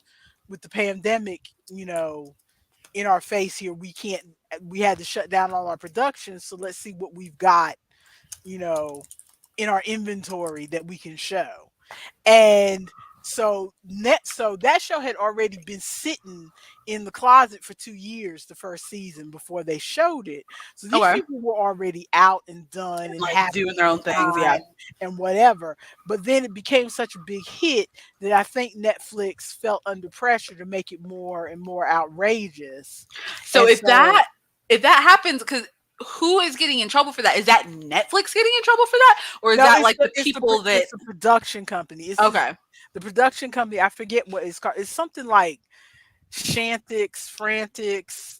It's a weird name. Mm, Um, with an X in it somewhere, I think. But yeah. yeah, they're the ones that are some people I think are trying to sue or they're being investigated or whatever because there were people who were said some of the women were depressed and they wouldn't provide any kind of psychological counseling for them. Some of the people wanted to leave and they were like there was a clause in the thing where if you leave before production says you can leave, you got to pay them back $50,000.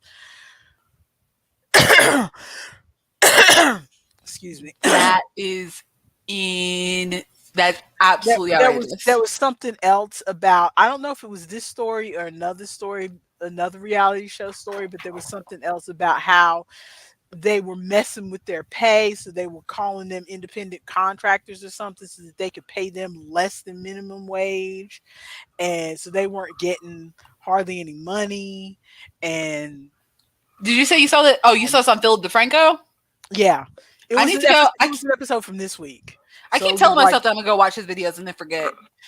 Monday or Tuesday. It was like this week. This episode came Definitely put a link to that in the show notes. I gotta go out. back and Okay, watch that. That is bananagrams. That is crazy. okay. Um, That is crazy, Wallace. My dog over here, he saw that I started eating my peasant snacks again. He's coming over here to try to steal my cheese. yeah, I think after we get done with this video, I am going to maybe do some coloring today. Okay, so what is this? Moving on to what we have been playing. Hmm. So I was gonna double check. Did you have anything else that you wanted to add? Because I think all the stuff in the playing was me, wasn't it? No, this one for me. Okay. So we can just go down the line then. Don't mind me. I am getting my peasant snack of cheese and bread to snack on while you are talking. What did I have? Okay, so well, if you want to get your snack while I run through some shower thoughts, you can do that. Sure, go through some shower thoughts. I'm hungry. Get your snack. Okay, because these will be quick. Number one, small print on cleaning products. I've thought about this for a while, That just feels and it dangerous. seems like only in America they do this. But I mean, every time I go in here to try to look at a new product we have in here, because like your father, when he went to clean out the house when Uncle CJ died, and again when your uncle died, Uncle Chris Hmm. died. He brings home all the cleaning supplies and everything from the houses so we can use them. And I'm looking through the box, and all these are all products that are not brands I normally buy. So like I'm looking at these brands and I'm like, okay, is this fabric softener? Is this toilet cleaner? Is this what is this?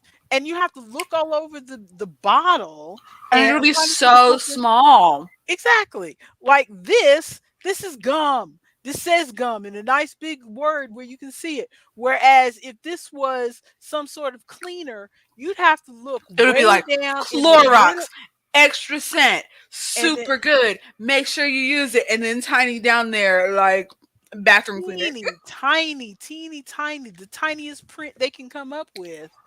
At the bottom, I have to take my glasses off and put my face in the thing to see where is the what is this? Mm-hmm. That's ridiculous. Secondly, I need to find some basic makeup tutorials for women over 50. I don't wear makeup every day. I've never been a woman who wears makeup every day, but I do like to wear makeup like when we go on our cruise and I dress up. When I dress up and put a wig on, I feel like my face looks bland if I don't have some sort of lipstick or something on. You could always But do makeup like me. let's not be crazy. But but I I just I go to look at makeup tutorials and it's like, why are there 15 products? Because that's the way you girlies do makeup nowadays is put do all the contouring and stuff like that. I don't want 15 products on my face. I don't do that. When I I put makeup want on, it is blush, lipstick, eyeliner, and then like face paint, like eyeshadow and face paint. I don't put on foundation. Every once in a while, I might put on concealer. If I like, I will conceal my nose to make it look more pointy to give more of like a fey like elf kind of look. But I don't put on foundation. I don't put on contour. I don't do any of that. I did that the time. You know when I will contour my face when I'm doing drag makeup. When I'm doing drag king makeup, that is when I contour my face. well, I just want a tutorial with some recommendations of just how to I mean, I could fall back on the way I've always done makeup, the way I learned to do it as a teenager, but I feel like that ages you if you do makeup the old way you did when you grew up. But at the same time, I don't want to put 15 products on my face. I don't want to put a primer and a contour and a this and that. I want Mm-hmm. to put some sort of base on my face, like a BB cream or something. Mm-hmm. Okay. Then a lipstick, Mm-hmm. eyeshadow, Mm-hmm. eyeliner, mascara. Then just Maybe a do little that. bit of blush. Then just do that. But I might look like an old lady because I'm not doing it the way the modern girlies do it. I also am not doing it the way the modern girlies do it. I'll see. I was thinking about maybe putting makeup on for the podcast and seeing how I look. We'll see. Okay. Last thing, um, every time I watch one of these reality shows, Mm-hmm. like we were watching Rise and Fall,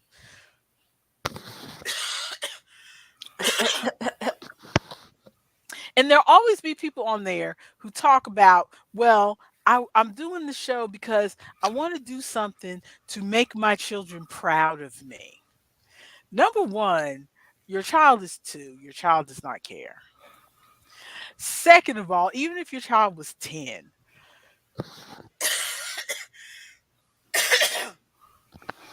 10 or 15 or whatever, does your child really need to be proud of you? I never thought of trying to make you guys be proud of me. Yeah, that's a weird concept.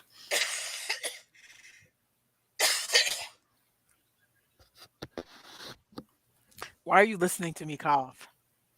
And I was thinking just about like because it all it sort of makes sense of it definitely makes sense for kids trying to make their parents proud of them, but the other way around, like it, I don't know. I don't even really think of you guys trying to make us be proud of you. I don't think of it I'm just one trying way to or live the my life other. honestly. Exactly.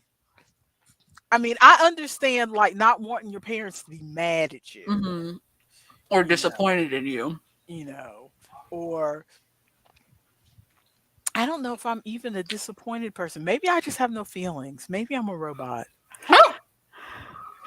But like, I don't think in terms of being disappointed in you guys or whatever. I always think in terms of, oh, you're in a situation and I am scared for you. Mhm. Like I am scared that you are not, or I'm not scared, but like worried or anxious that you are not going to find, say, an apartment to move into before May, or a car that runs properly and you're stuck on the side of the road and we're too far from there to do anything for you. Mhm. Those are the kind of feelings I feel toward you guys as adults. As children, when you were young, like when one of you would say something randomly like, I want to go out for the basketball team, or I want to um try out for the talent show, I would always kind of not, Ooh. discourage you, because I don't want you to embarrass yourself, and I would feel bad for you if you embarrassed yourself and people would make fun of you or something. Mhm. Those are the feelings I have towards you guys. Not, Mhm. oh, you need to do something to make me proud of you, or I need to do something so that you are not embarrassed to have me as your mother. I don't care if you're embarrassed to have me as your mother or not. You're stuck now. Yeah, there's nothing you can do at this point. We are in it for the long haul. I am your mother, and if you decide that I am too embarrassing to be around and you cut me off and never call me again, I'm like, okay, you had to leave sometime. So nonchalant. I'm just, well, I don't have the greatest relationship with my mother, so I'm like, Mhm. you go on and you live your life. Mhm. And if I somehow don't fit in your life, then okay, We tried. we tried. You know, I think it would hurt your father more than it would hurt me.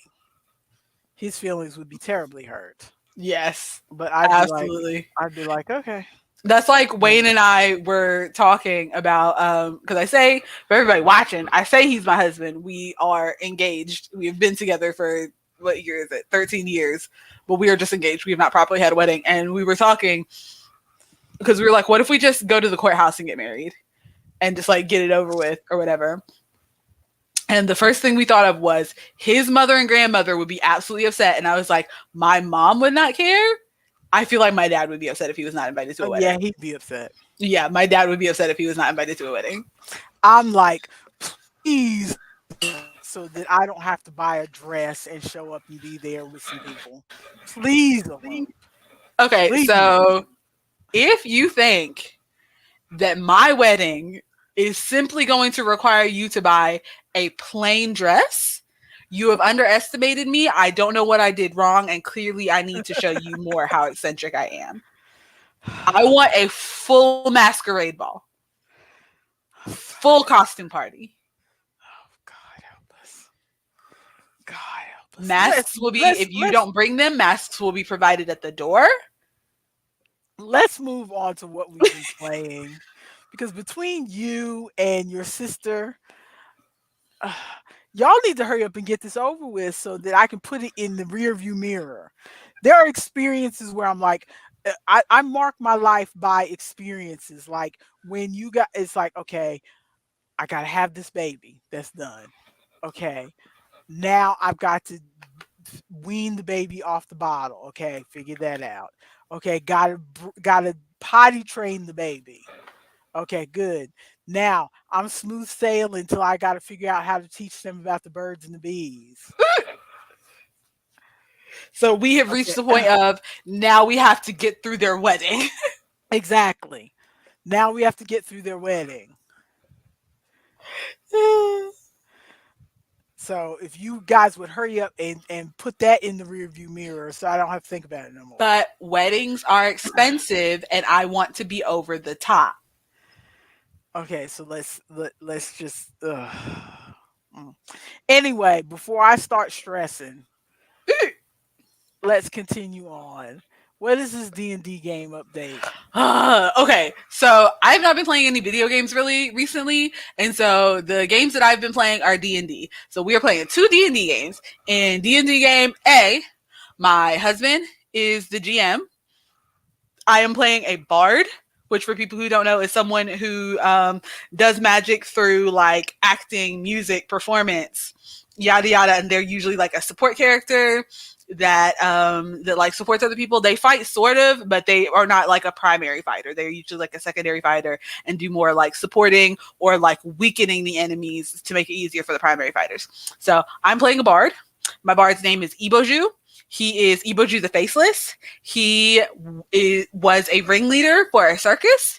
I say was because we, at the beginning of the campaign, we stopped at a town because my character, they get extra powers from these masks, which is why they're called the Faceless. They wear these masks all the time and no one knows what their face looks like. And so I found out that the town that we had stopped in, the circus had stopped in, there was another mask. And so I went off looking for that mask. And then I go back to the circus, and my rival at the circus has taken over my ringleader position. He's a little turd and I hate him.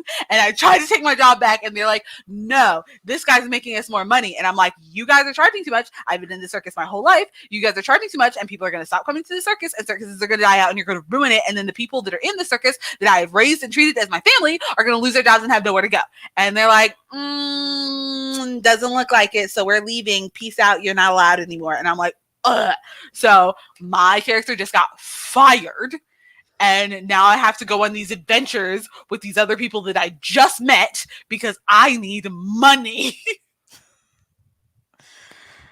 You get so worked up about these D&D campaigns. It was ridiculous. And so in the other campaign, I am playing a druid, which is what I was saying to you earlier was Erika Ishii's character in the 7. A druid is somebody who does magic that is very like nature-based, animal-based, plant-based. And this character they're an Aarakocra, which means they're a bird person. And my character, Flit, is a hummingbird Aarakocra. And that's the one who I was working on the Scottish accent for. Mm-hmm. And so my character Flit is a hummingbird Aarakocra, and they have basically a family curse, which I don't know if anybody knows. I know a singular bird fact, and it is that hummingbirds have a thing called torpor, where they will just fly and fly and fly and go and go and go until their body literally forces them to pass out on the spot, and that is how they sleep. And so that is what my character has. My character we have like a mechanic that we've set up where I will just keep going until the dice roll forces me to pass out no matter where we are. And so anything extraneous will cause me to do one of these die rolls. So like casting a spell or doing some sort of like skill roll that is like strength based or something. Or if we just had a very long, stressful day or something, I'll make a die roll. So that game is like sort of like futuristic. Like we were on your generic fantasy planet or whatever. And then we found out space, people live there. There are people up there doing space stuff. And so we stole a spaceship, got onto a space station, paid off our notoriety fee because we got in trouble for stealing the spaceship, stole another spaceship from pirates who were trying to kill us. And now we are, we went because there's this high council because our people were basically like sort of created by this other group of people. Then everybody else in the universe were like, they're not real people. They're lesser. They don't count. And so we went to the high council to basically plead our case saying, hey, these people that you thought were lesser, understand how to fly spaceships, can talk to these people and understand what's going on, can move through society, made it all the way here by ourselves. Maybe you can consider us real people and stop like all of this negative derogatory. What is this? And so we are bringing, our planet is called Eberron. We are bringing the Eberronians into the bigger picture of the universe, and they're going to exchange their gold for credits so that they can use that as currency and all this stuff, blah, blah, blah. And so that happens. Great. It was a monumentous moment. Some people are really pissed because they thought that they owned our planet and now we own it 50-50. They're pissed. But so we settled down for the evening. We just had this whole big thing. We settled down for the evening and we have a representative from another planet who was like kind of speaking on our behalf and helped us get into the council. And so we stayed at her like penthouse so that we didn't have to pay for a hotel because stuff is expensive and we only have so much money. and my character was like trying to write out, because my character is very like, is kind of like a nerdy, socially awkward, like very like book heavy person. Like everybody else is using all of these, is like doing all this like adventure stuff, and my character is like jotting everything down in notebooks. They have like 7 different notebooks that they're like jotting all this information down that they're learning about the world and everything. And so there's a scene where my character Flit is like writing down notes and then crumple, writing down notes and then crumple, writing down notes and then crumple, and then like they pass out on the spot. And so one of the other characters comes over and like picks them up and puts them in bed, and then she goes and is like cleaning up the notes, but as she's cleaning them up, she like reads some of them because she sees them, they're laying out there, and the notes are like, I like your dress, your dress is really pretty, your dress matches your nose ring, your nose ring and your dress look good on you. Like they are trying to construct a compliment to give to her and couldn't figure it out before they passed out. And it was so cute. And so my character passed out, and then the other characters go out because my characters passed out because and they wanted to leave me passed out, because one of the mechanics in D&D is when you have spells, once you use up your spell slots, you do not regain the ability to cast those spells until you've had a long rest, like a full sleep. Mhm. And so my character, because they don't sleep normally, I had been out of spells for like days. I had been Mhm. like completely out of spells, which are like things that I need. And so they're like, let's let them sleep so they can get their spells back and everything. And so the rest of the group like goes out, has the night on the town, goes gambling, goes to bars, has fun, blah, blah, blah. They come back to the house and the door is cracked open, and they're like, what is going on? And so they go into the house. My character has been snatched up. Oh I was not warned no. of this. I was not warned of this by the GM. And so I'm listening, taking notes as they're walking back to the house. All of a sudden, my character has been snatched up and is gone. Oh We had the no. session last week. I don't know where my character is. What happened? These people come rappelling down from the ceilings, getting ready to have a fight. They're getting ready to like roll initiative and have a fight. And I'm not there, and I don't know what's going on. And all of this in the middle of a town that boasts and claims to have a 0% crime rate. This feels a lot like a crime.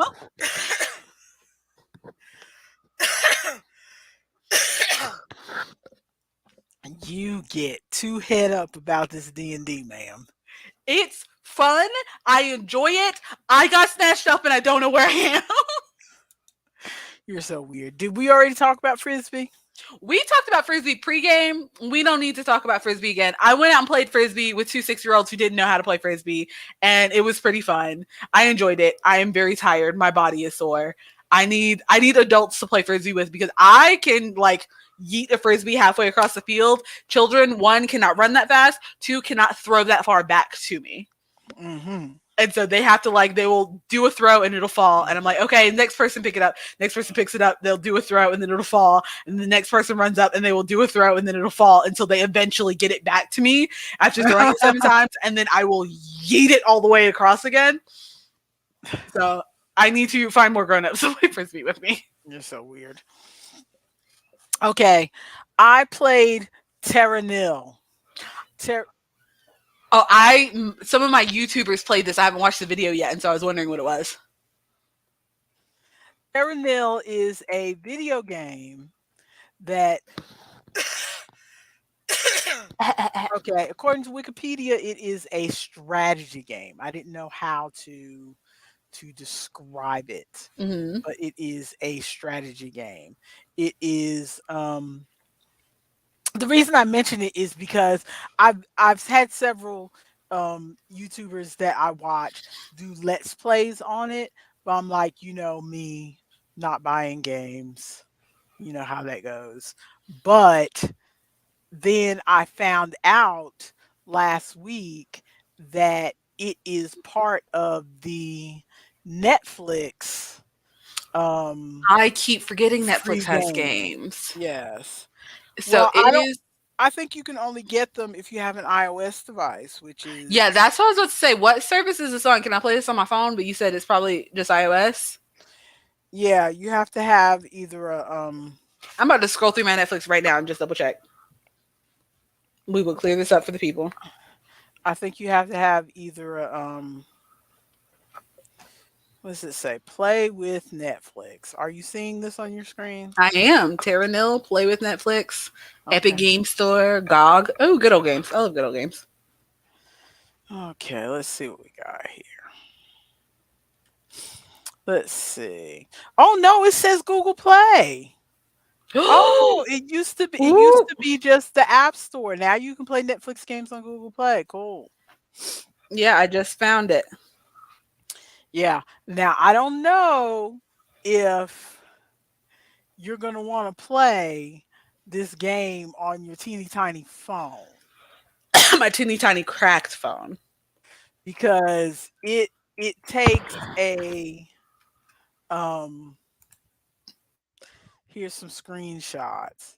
Basically, it's kind of like a puzzle. I think of it as a puzzle game. They call it a strategy game.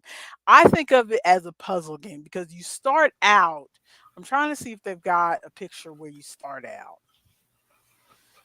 Um, Ooh, dears. Speaking of yeah, deer, while you're looking, I recently found out while listening to ologies that dolphins are more closely related to like a deer type creature. And so when animals were evolving, the dolphins evolved and came onto land and became kind of a deer like creature and then said, nah, F this place sucks, and went back into the ocean Developed and by then evolved Freelog, again into the Terranil water. is a resource management puzzle game Resource management puzzle game. why is it not giving me? with a focus on environmental rehabilitation, It's not. Ooh, and this man is loud. Turn him spanning down. Yeah, four and it's not giving me Where's the volume option? thank you, the volume option. It's not giving me the volume Well, if option. you close the more video thing, what happens? Like put that little X down there. Okay. Troubleshooting live on the live stream. puzzle game with Ah, a there we focus on go. environment. Mute that Okay. man. So I just wanted you to see what it looks like when Hmm. you first start. These are all pictures. See, that's where how it looks When you first start, when you is first that like start. jungle? Let me try. So, what are you doing? Do you have like a civilization of I was trying to people? stop it. There's no people.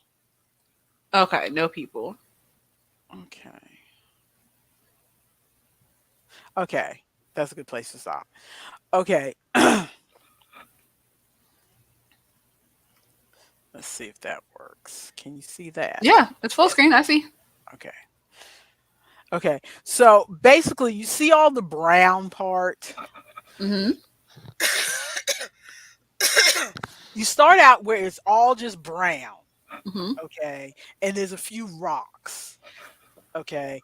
And you put down these, like, all these different generator things that you see. Hmm.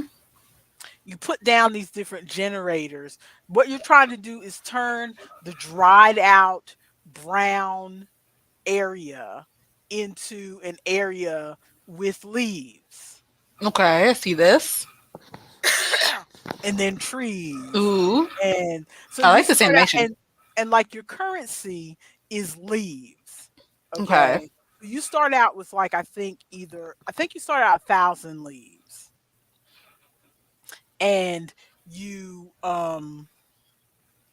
you have to spend leaves to put up your little power things, and Hmm. then the power things will only go on a rock, and then it shows you, okay, the little outlines. See, like those green outlines, that shows you where the power, um, Is the going to. range. It shows you the range of whatever device you sit down. Hmm. So you sit down the power windmill, and then that gives you a range, and then you can sit down a watering thing in that range, and then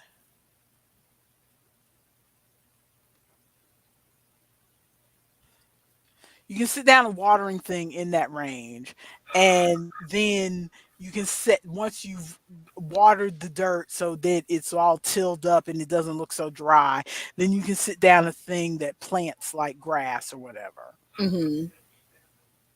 And once you sit down the thing that plants grass, then you get back some of the leaves that you spent. And Okay. then you can put down a thing that refills the ocean thing, because these ocean things are empty at first. And then Okay. and so then you can put down a thing that'll put water. But it's all about, like,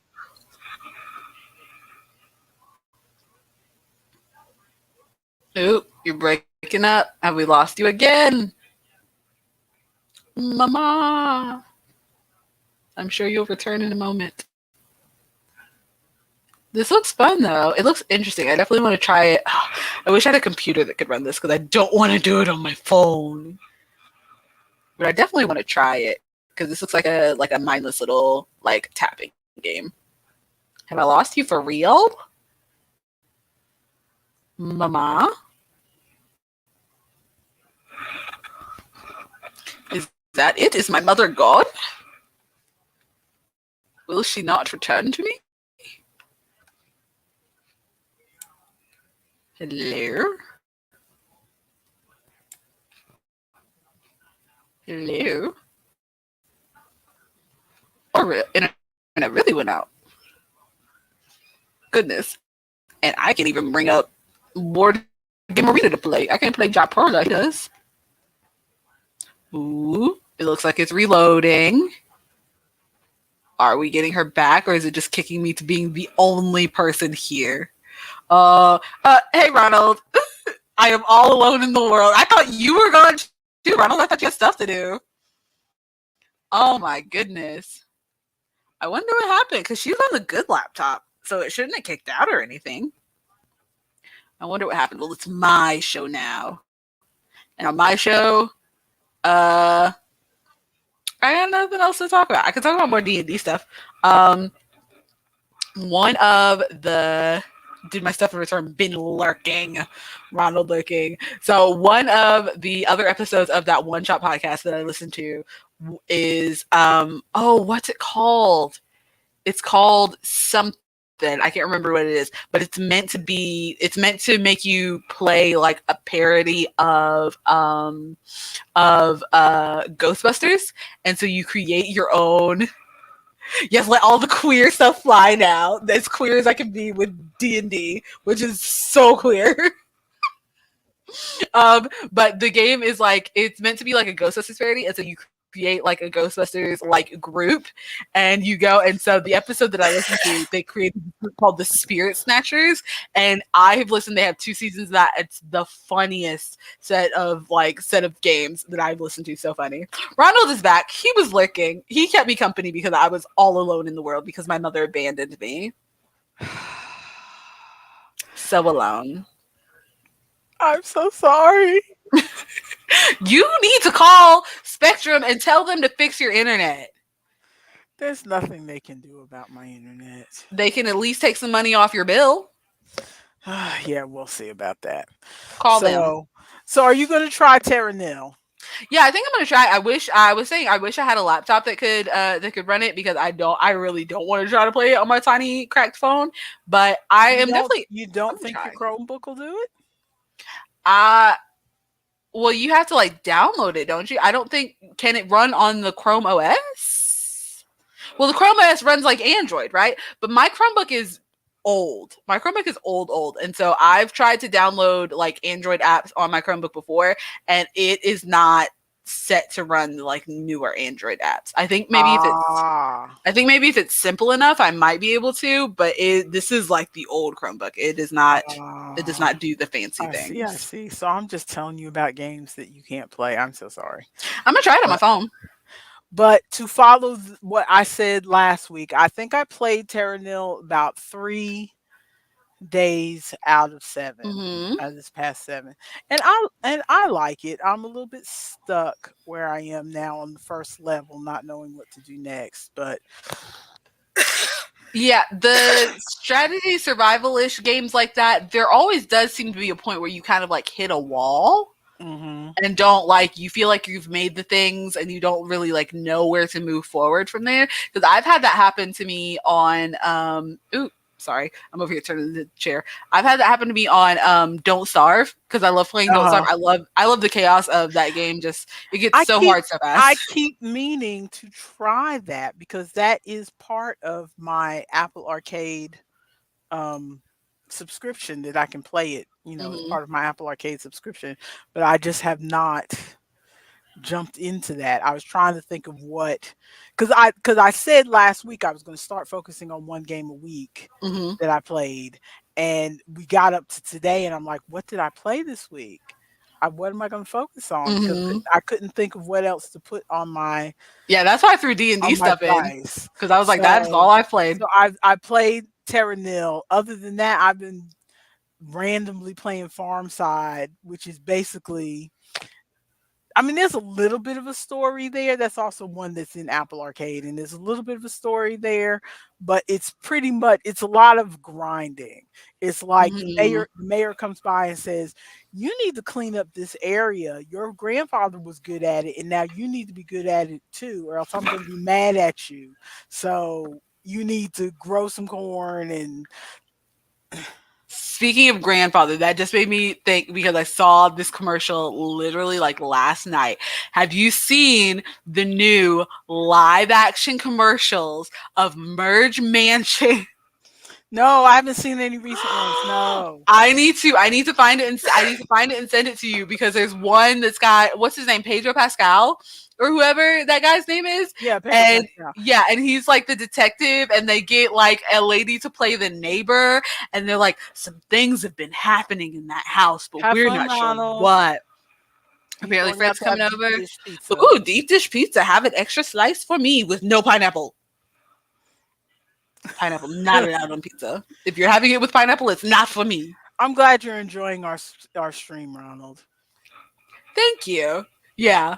Hopefully we'll get some more people in. I meant to do if I hadn't been busy and then like all over the place earlier, I was gonna do like a pregame live stream on my TikTok and then like try to bring some of those people over. But I was like all over the place earlier today. Well, I what's was just having a day. Yeah, I might try having it a next week. day? So you've been watching I just happened Merch to see Merch the Merge Mansion Mason commercial. commercial. Yeah, and it was so funny because it was so dramatic. They were making it Well, look the thing is, like a movie. I follow Merch Mansion on YouTube. Why are they not putting the commercials on their thing? I haven't seen them pop up in my feed. I'll have to look. Yeah, I'm gonna look them up and see if I can either send it to you, and then we'll put the link in the description, or I might have to find it on TikTok. In which case, good luck getting that in the description. I don't know. Well, I'll I see if I can know find the exact because one because it you was know I play crazy. Merge Mansion almost the last couple nights I hadn't played it, but I play Merge Mansion almost every day. Hmm. And I told you it got to a point where they were like, for a while I was like, why is there all this thing about story? Because I'm not really getting any story. And somehow when they must have heard maybe other people were complaining about it or something because it got to a point when I got to like maybe level 30 or something, where all of a sudden they were putting a lot more Story element. dialogue in Yeah, there with story. So like it used to be that you kept making matches and meeting these goals and they weren't really giving you any like story. Duolingo giving you gems and nothing to spend them on. Oh hush. But there was like a lot of like you would just open up more areas or renovate more areas in the mansion, but there wasn't really any story to go with it. And somehow, after around level 30, all of a sudden, a lot of stuff started coming in. Hmm. So I don't know if I just didn't have the right update or they updated it based on what people were saying Mm. or whatever. Because I went back and looked at the history of the updates, the version history, and I didn't really see anything, but maybe I missed it. But there is all that is to say that you said grandfather, there is a part where the grandfather who is supposed to be the grandmother who pops up in Merge Mansion. Hmm. Supposedly the grandfather was supposed to be gone, but apparently he's not because he's leaving the granddaughter messages and has sent her on some kind of like treasure hunt. Oh my And goodness. so every time, you have you played Merge Mansion? I know what the game is. I haven't played it, but I know what the because I've got like Love and Pies is similar, where you're like Yes, merging the stuff together. yeah, Love and Pies is similar where you merge things until you get like you merge and merge and merge till you get this pie. Or in Merge Mansion, it's like you merge until you get this knife or this rake, and then that is what you need on this To next clean the level, thing or whatever. and you click that, and then it cleans that area, or it fixes the lights in that area, or whatever thing you got. In Mhm. Merch Mansion, it's all like rakes and knives and hammers and light bulbs, and those are the kind of things that you get, and flowers to plant outside and stuff like that. Mhm. And what was I saying? I don't know. You were saying you But would like merge things together, but like there was no dialogue that would go with yeah, it. there was no dialogue that would go with it. You just merge things and you'd fix a thing, and then that would be it. And maybe every fifth thing you would have grandma come in and say, "Oh, I used to be a race car driver," and granddaughter would go, "When were you a race car driver? What were you?" And she was like, Mhm. "Oh, I smell my pies burning. I can't talk now." Sorry, And then dear, she gotta go. and then she'd run. And that was all the dialogue you got in that game for levels and levels and levels. But The now they're drama. actually throwing in some stuff where, like, the city planner guy is in love with the granddaughter, but the granddaughter is totally oblivious and trying to match him up with somebody else. And um the granddaughter's trying to figure out this mystery of these clues that the absent grandfather keeps leaving her, and the grandmother is like, please stop paying attention to that stuff. So somehow she The doesn't want. drama. And another part of, but like a lot of games which confuse me, I don't like it when they have two different storylines going at once. Yeah. And there is two different storylines going at once in this one, where the grandmother's brother was stealing stuff from the house and selling it, and Ooh.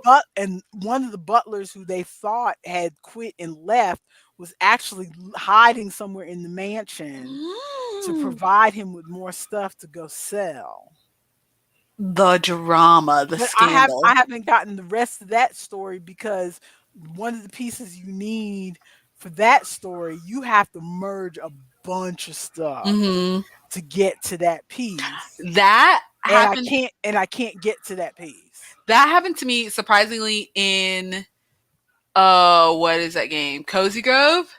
Mhm. Where there's like I'm trying to solve one of the ghosts like things or whatever, but you have to do Uh, so much stuff to like get the thing that they need, and that's where I yeah. like fell off and I kind of stopped playing. I'm gonna go play that today. I'm That's gonna go where play I Cozy fell Grove off and too. I actually don't even have it on my device anymore. I've still And got I it on my and Switch. well, I had to make room, for the game that shall not be named. So Also, you sending me these wildflowers TikToks of the little animal. They're so cute, but the one of the cow was so cute. where the cow was scratching his butt on the Yeah, scratching post. That was really cute. I'm it was so really cute. not into animals, and I don't know why everybody. The only reason I want them to get more animals is because That's I more want. stuff for you to do. Well, no, I want them to go ahead and, because, like, there's a part where, well, first of all, my character is married to the butcher. Mhm. Okay, Erica That Ishii's cow better walk out. Erica Ishii's character. Mm-hmm. It's Ishii. Ishii, excuse me. Yeah, there's an extra Erica I at the end. Erica Ishii's character. My character is married to that character. Okay. Mm-hmm. And I still can't get the animal fat. Like, excuse me, Okay. I am your spouse. Can you please provide? Now they will gift me with some steak or some chicken. That's the fun part. Being married to that character is I don't have to go to the butcher shop and buy some steak or some chicken. Mm-hmm. Event every once in a while they will just come and say, I thought about you. I got a gift for you, and it's always like some chicken. I thought about you. Here's some drumsticks. Exactly. But they never gift me with the animal fat. And the only way you can get animal fat is if you raise an animal and take it to the butcher and sell it to the butcher. Can't. And then the next day the butcher will come back and say, "Hey, I sold most of your animal, but I still have some meat left. You can have it if you want it." And I'll get meat and then some animal fat. That is the only time I get animal fat. And there's recipes that I'm trying to be like a completist and Mm. finish all the recipes. And there are some recipes where you have to have animal fat. You can't use olive oil. No You have substitute. you have to have animal fat because there are some recipes where it says you can use animal fat or you can use butter or you can use olive oil. It gives you like a drop down menu kind of thing Hmm. to do. And but no, there's some recipes where you just have to have animal fat. And you can't go buy the animal fat. And so the only thing I was hoping is with this new animal update, I was hoping maybe they would put something in the butcher shop where I could just buy the animal fat because I got the money. Instead of you having to bring another animal.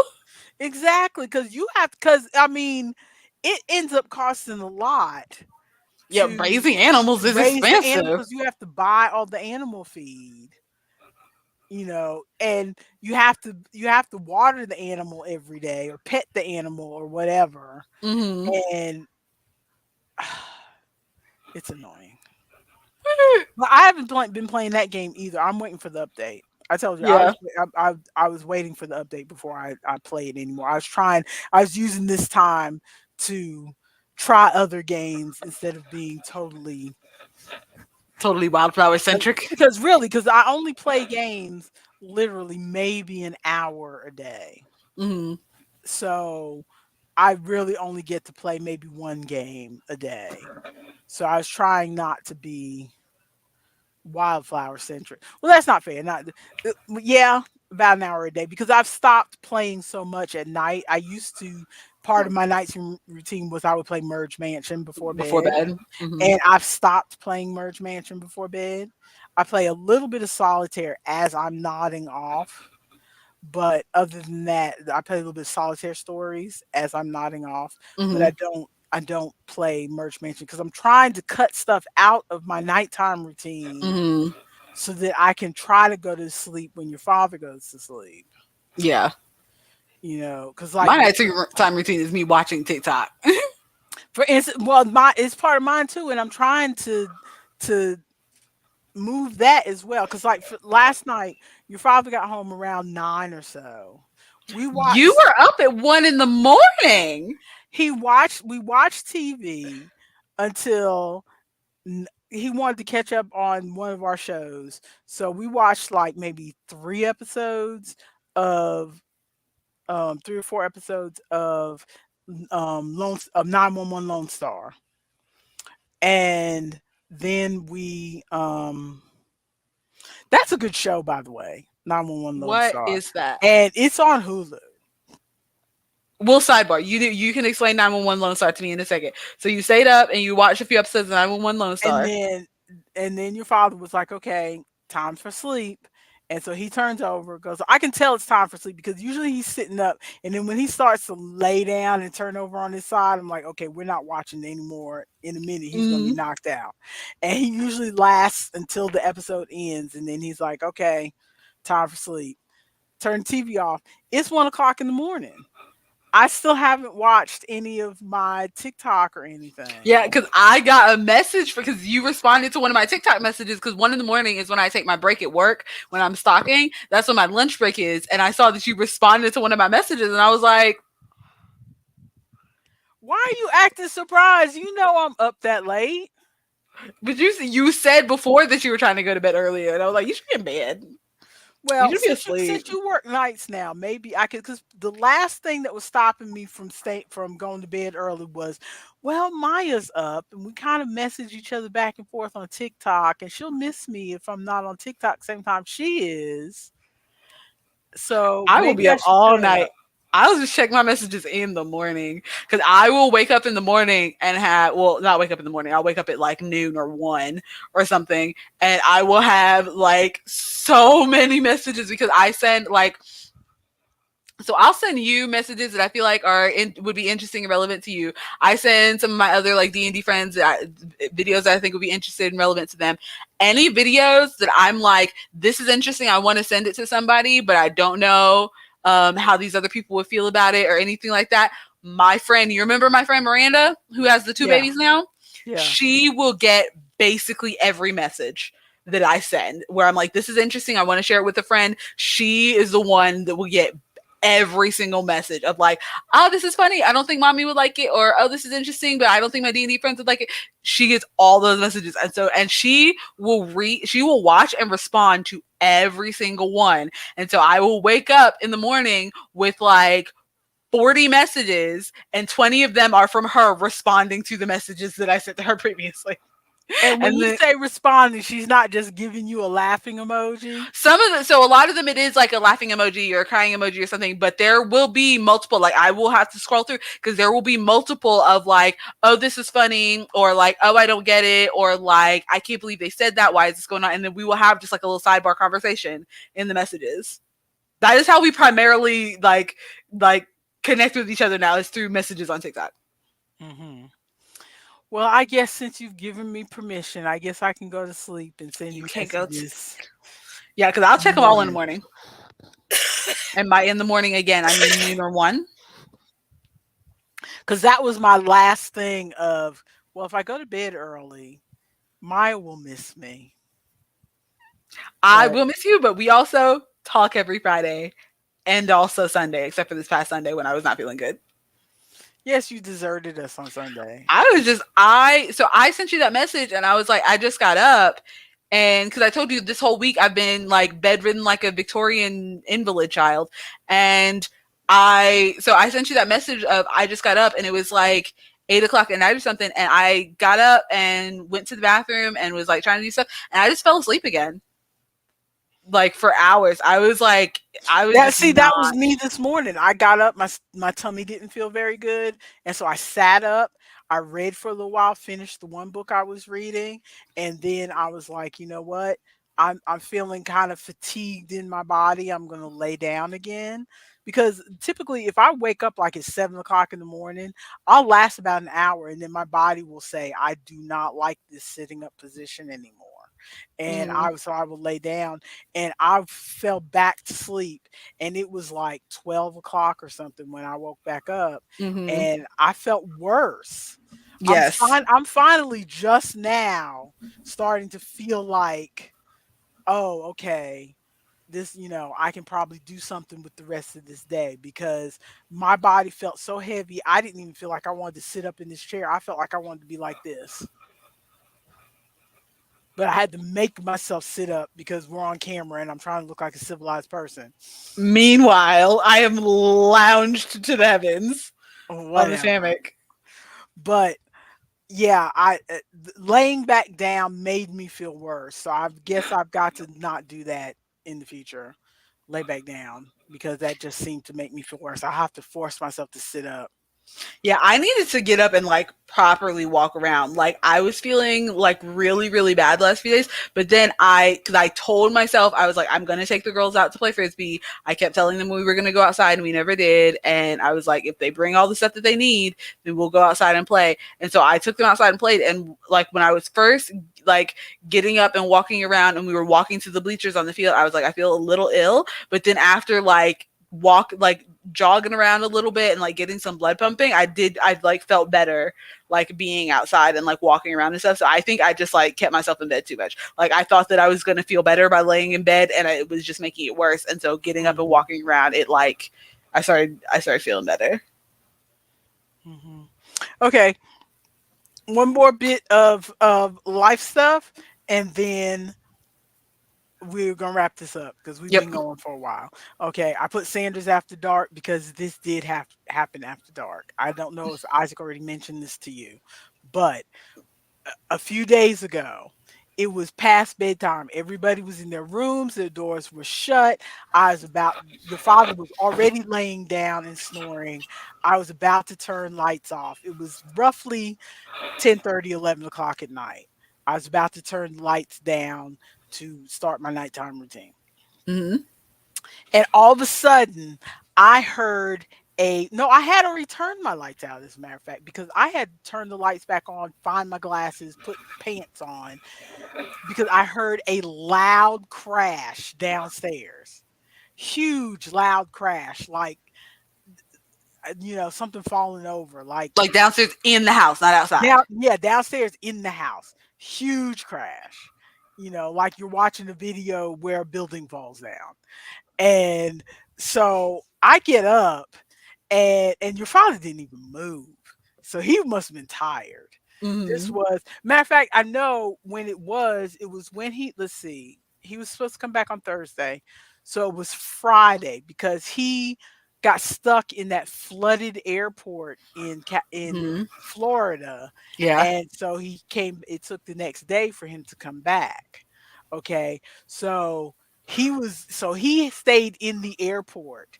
So And slept in the he airport. slept in a Mhm. chair in the airport. So he was tired by the time he came home. Yeah. So he was knocked out. He did not hear this momentous crash. I come out.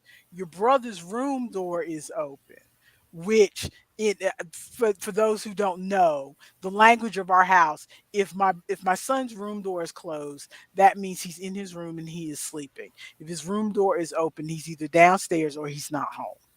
Okay. So the door is open, and my first thought is, "Oh my gosh, he was downstairs. Something fell on him." And Mhm. then and then he came out of the room. So he had just So he was up. so he was upstairs. He had just opened the door because apparently he heard the noise too. So we both go downstairs. Our food closet, right? Yes. Okay. For those who don't know, I say food closet. It's what other It's a people call pantry. it's what other people call a pantry. But see, I grew up with a pantry that you actually walk into. Mhm. So to me, it's a food closet. Mhm. Okay, because you can't walk into this. It's just like a regular closet, but it's got shelving. Shelves. Yeah. It's got shelves. You can't walk into it. So I've always called it food closet since the kids were little. So our food closet, we have one of those wire shelving things Mhm. that has like 6 or 7 shelves on it, and it's hanging on the inside of the door, and that's where all the spices and bottles of vinegar and the bottom shelf is our Asian shelf where we have the soy sauce and all that other stuff. But Mhm. the salt and pepper, all the spices and stuff like that. We got downstairs. The shelf was down. Every piece of every spice, every bottle was spread to the four Scattered. scattered to the four corners. It was in the dining room. It was under the rolly thing. It Oh was under the no. stove. It was back toward the garage door. It was four corners of the world. Was anything like Luckily, broken? Was there glass? the only thing that there was no broken glass. The only thing that broke, the we had a brand new bottle of red wine vinegar, and the plastic top of it, the glass bottle Oh, didn't break. The plastic top of it cracked. So there was a little bit of vinegar on the it was floor, like leaking out. but not a lot that was leaking out, but not a How lot. did And several of the bottles of herbs, again, the plastic didn't break, but the plastic bottles tops popped off of them. And so then we had like rosemary and thyme stuff in the floor. But Mhm. not a whole lot. It was only like two or maybe three that had spilled their herbs, and they were like the big herbs, not like a bunch of powder on the floor, Yeah, yeah, yeah. or like big dried leaves and stuff. So they were easy to sweep up. But How did still, it break? What gave through? we don't know. One of the Hooks? yeah, Or it was because it I hangs on the back of the door, right? It like hangs like it's over no the door frame. it's not one of those over the door frame things. It's on the door frame, and it had these little plastic things that have a hole. Oh, and it was And like then hanging on a like nail or a like screw. yeah, like it's made like see how thin this is? That's how the wire that it's made out of. And so there's like the plastic clampy thing that goes around the wire thing, and then there's a hole, and then there's a screw that goes through that. Mhm. So it's the little plastic clampy thing is just going around the wire. And but it's like backless. So it's like C shape, like this, and Yeah. then the The nail just wire yeah. goes in there, and then the screw. And so one of those broke in the middle of the night for no good reason. Nobody was near it. Good. No, but I'm saying nobody was near. It's like you would expect, oh, Just pushed close the door or somebody had something. just closed the door or somebody had pushed the door or something. We have a bad habit of leaving the food closet Open. open. Okay. Otherwise, all that stuff probably would have been contained and left in Inside. there. Inside, maybe the shelf would have just went like this, but because it was open, it just went That and is everything went so because everywhere. that has been up like since we 15 got the years. house, That's been there for 15 years. and it just gave And out. it just decided tonight was the night. That is Nobody, no, I mean, I crazy. could see if like the washing machine was going and the floor was vibrating, making it shake a little bit, and then just like shaking it loose or something. No, nothing was moving in the house. It is We were middle of the going, night. It is we my were time going to to sleep, expire. and it just all of a sudden it decided I have had enough, and Y'all sure you ain't you sure Daddy didn't bring home a poltergeist on one of these flights? but every single thing on every shelf that there was nothing left on the That shelves. is Every single thing on every shelf fell off. so what are So you for doing now? Has it been hung up again? yes, your father finally got it up last night. He bought these new cable strappy things where you know how this, like I said, it was like a C and it went like this. Mhm. Now he bought these cable strappy things where it goes around it like Mhm. this, and then where my fingers are here, there's a screw in there, and then Mm. the screw goes in the door. Into the door, yeah. So it's more contained, and I mean it is flat because it was a little wobbly. Yeah, it like the bottom edge are kinda The bottom was pulling away from the door a little bit, but I still thought it was gonna hold for a while. But now the way your father has that thing strapped in 6 ways to Sunday, it's like strapped everywhere. So it's like you do like this and it doesn't move. It doesn't jiggle. It doesn't do it anything. don't move. It's Good just for another 15 years. good, exactly good for another 15 years because it is strapped That is up against crazy. strapped. I almost made a TikTok about it, but I was too lazy to take my phone downstairs. Ridiculous. I would have been like, "Oh my god!" If I saw that TikTok, I would have been. I probably would have called you on the spot. Like, what in the world?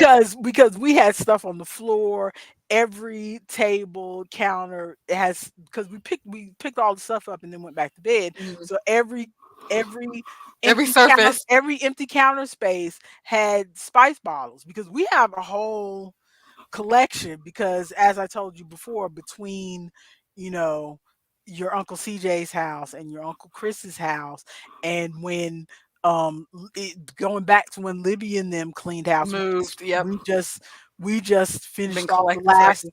we just finished off the last of those spices and things. But we constantly, whenever somebody's moving or clearing house or whatever, it's like, you know what? Do you need these spices? We don't want to pack these and go. And it's like, okay. Yeah, we got some spices from when Ari was moving, and he had like stuff in his fridge and his cabinets that he didn't really feel like dealing with. He gave us some of Mhm. his stuff. And so we had, but not only that, because we've used up a lot of the stuff that has come to us from other stuff people, but we have since learned that oh, we like this spice or we like that spice, And so you buy more or of it. so we buy more of it.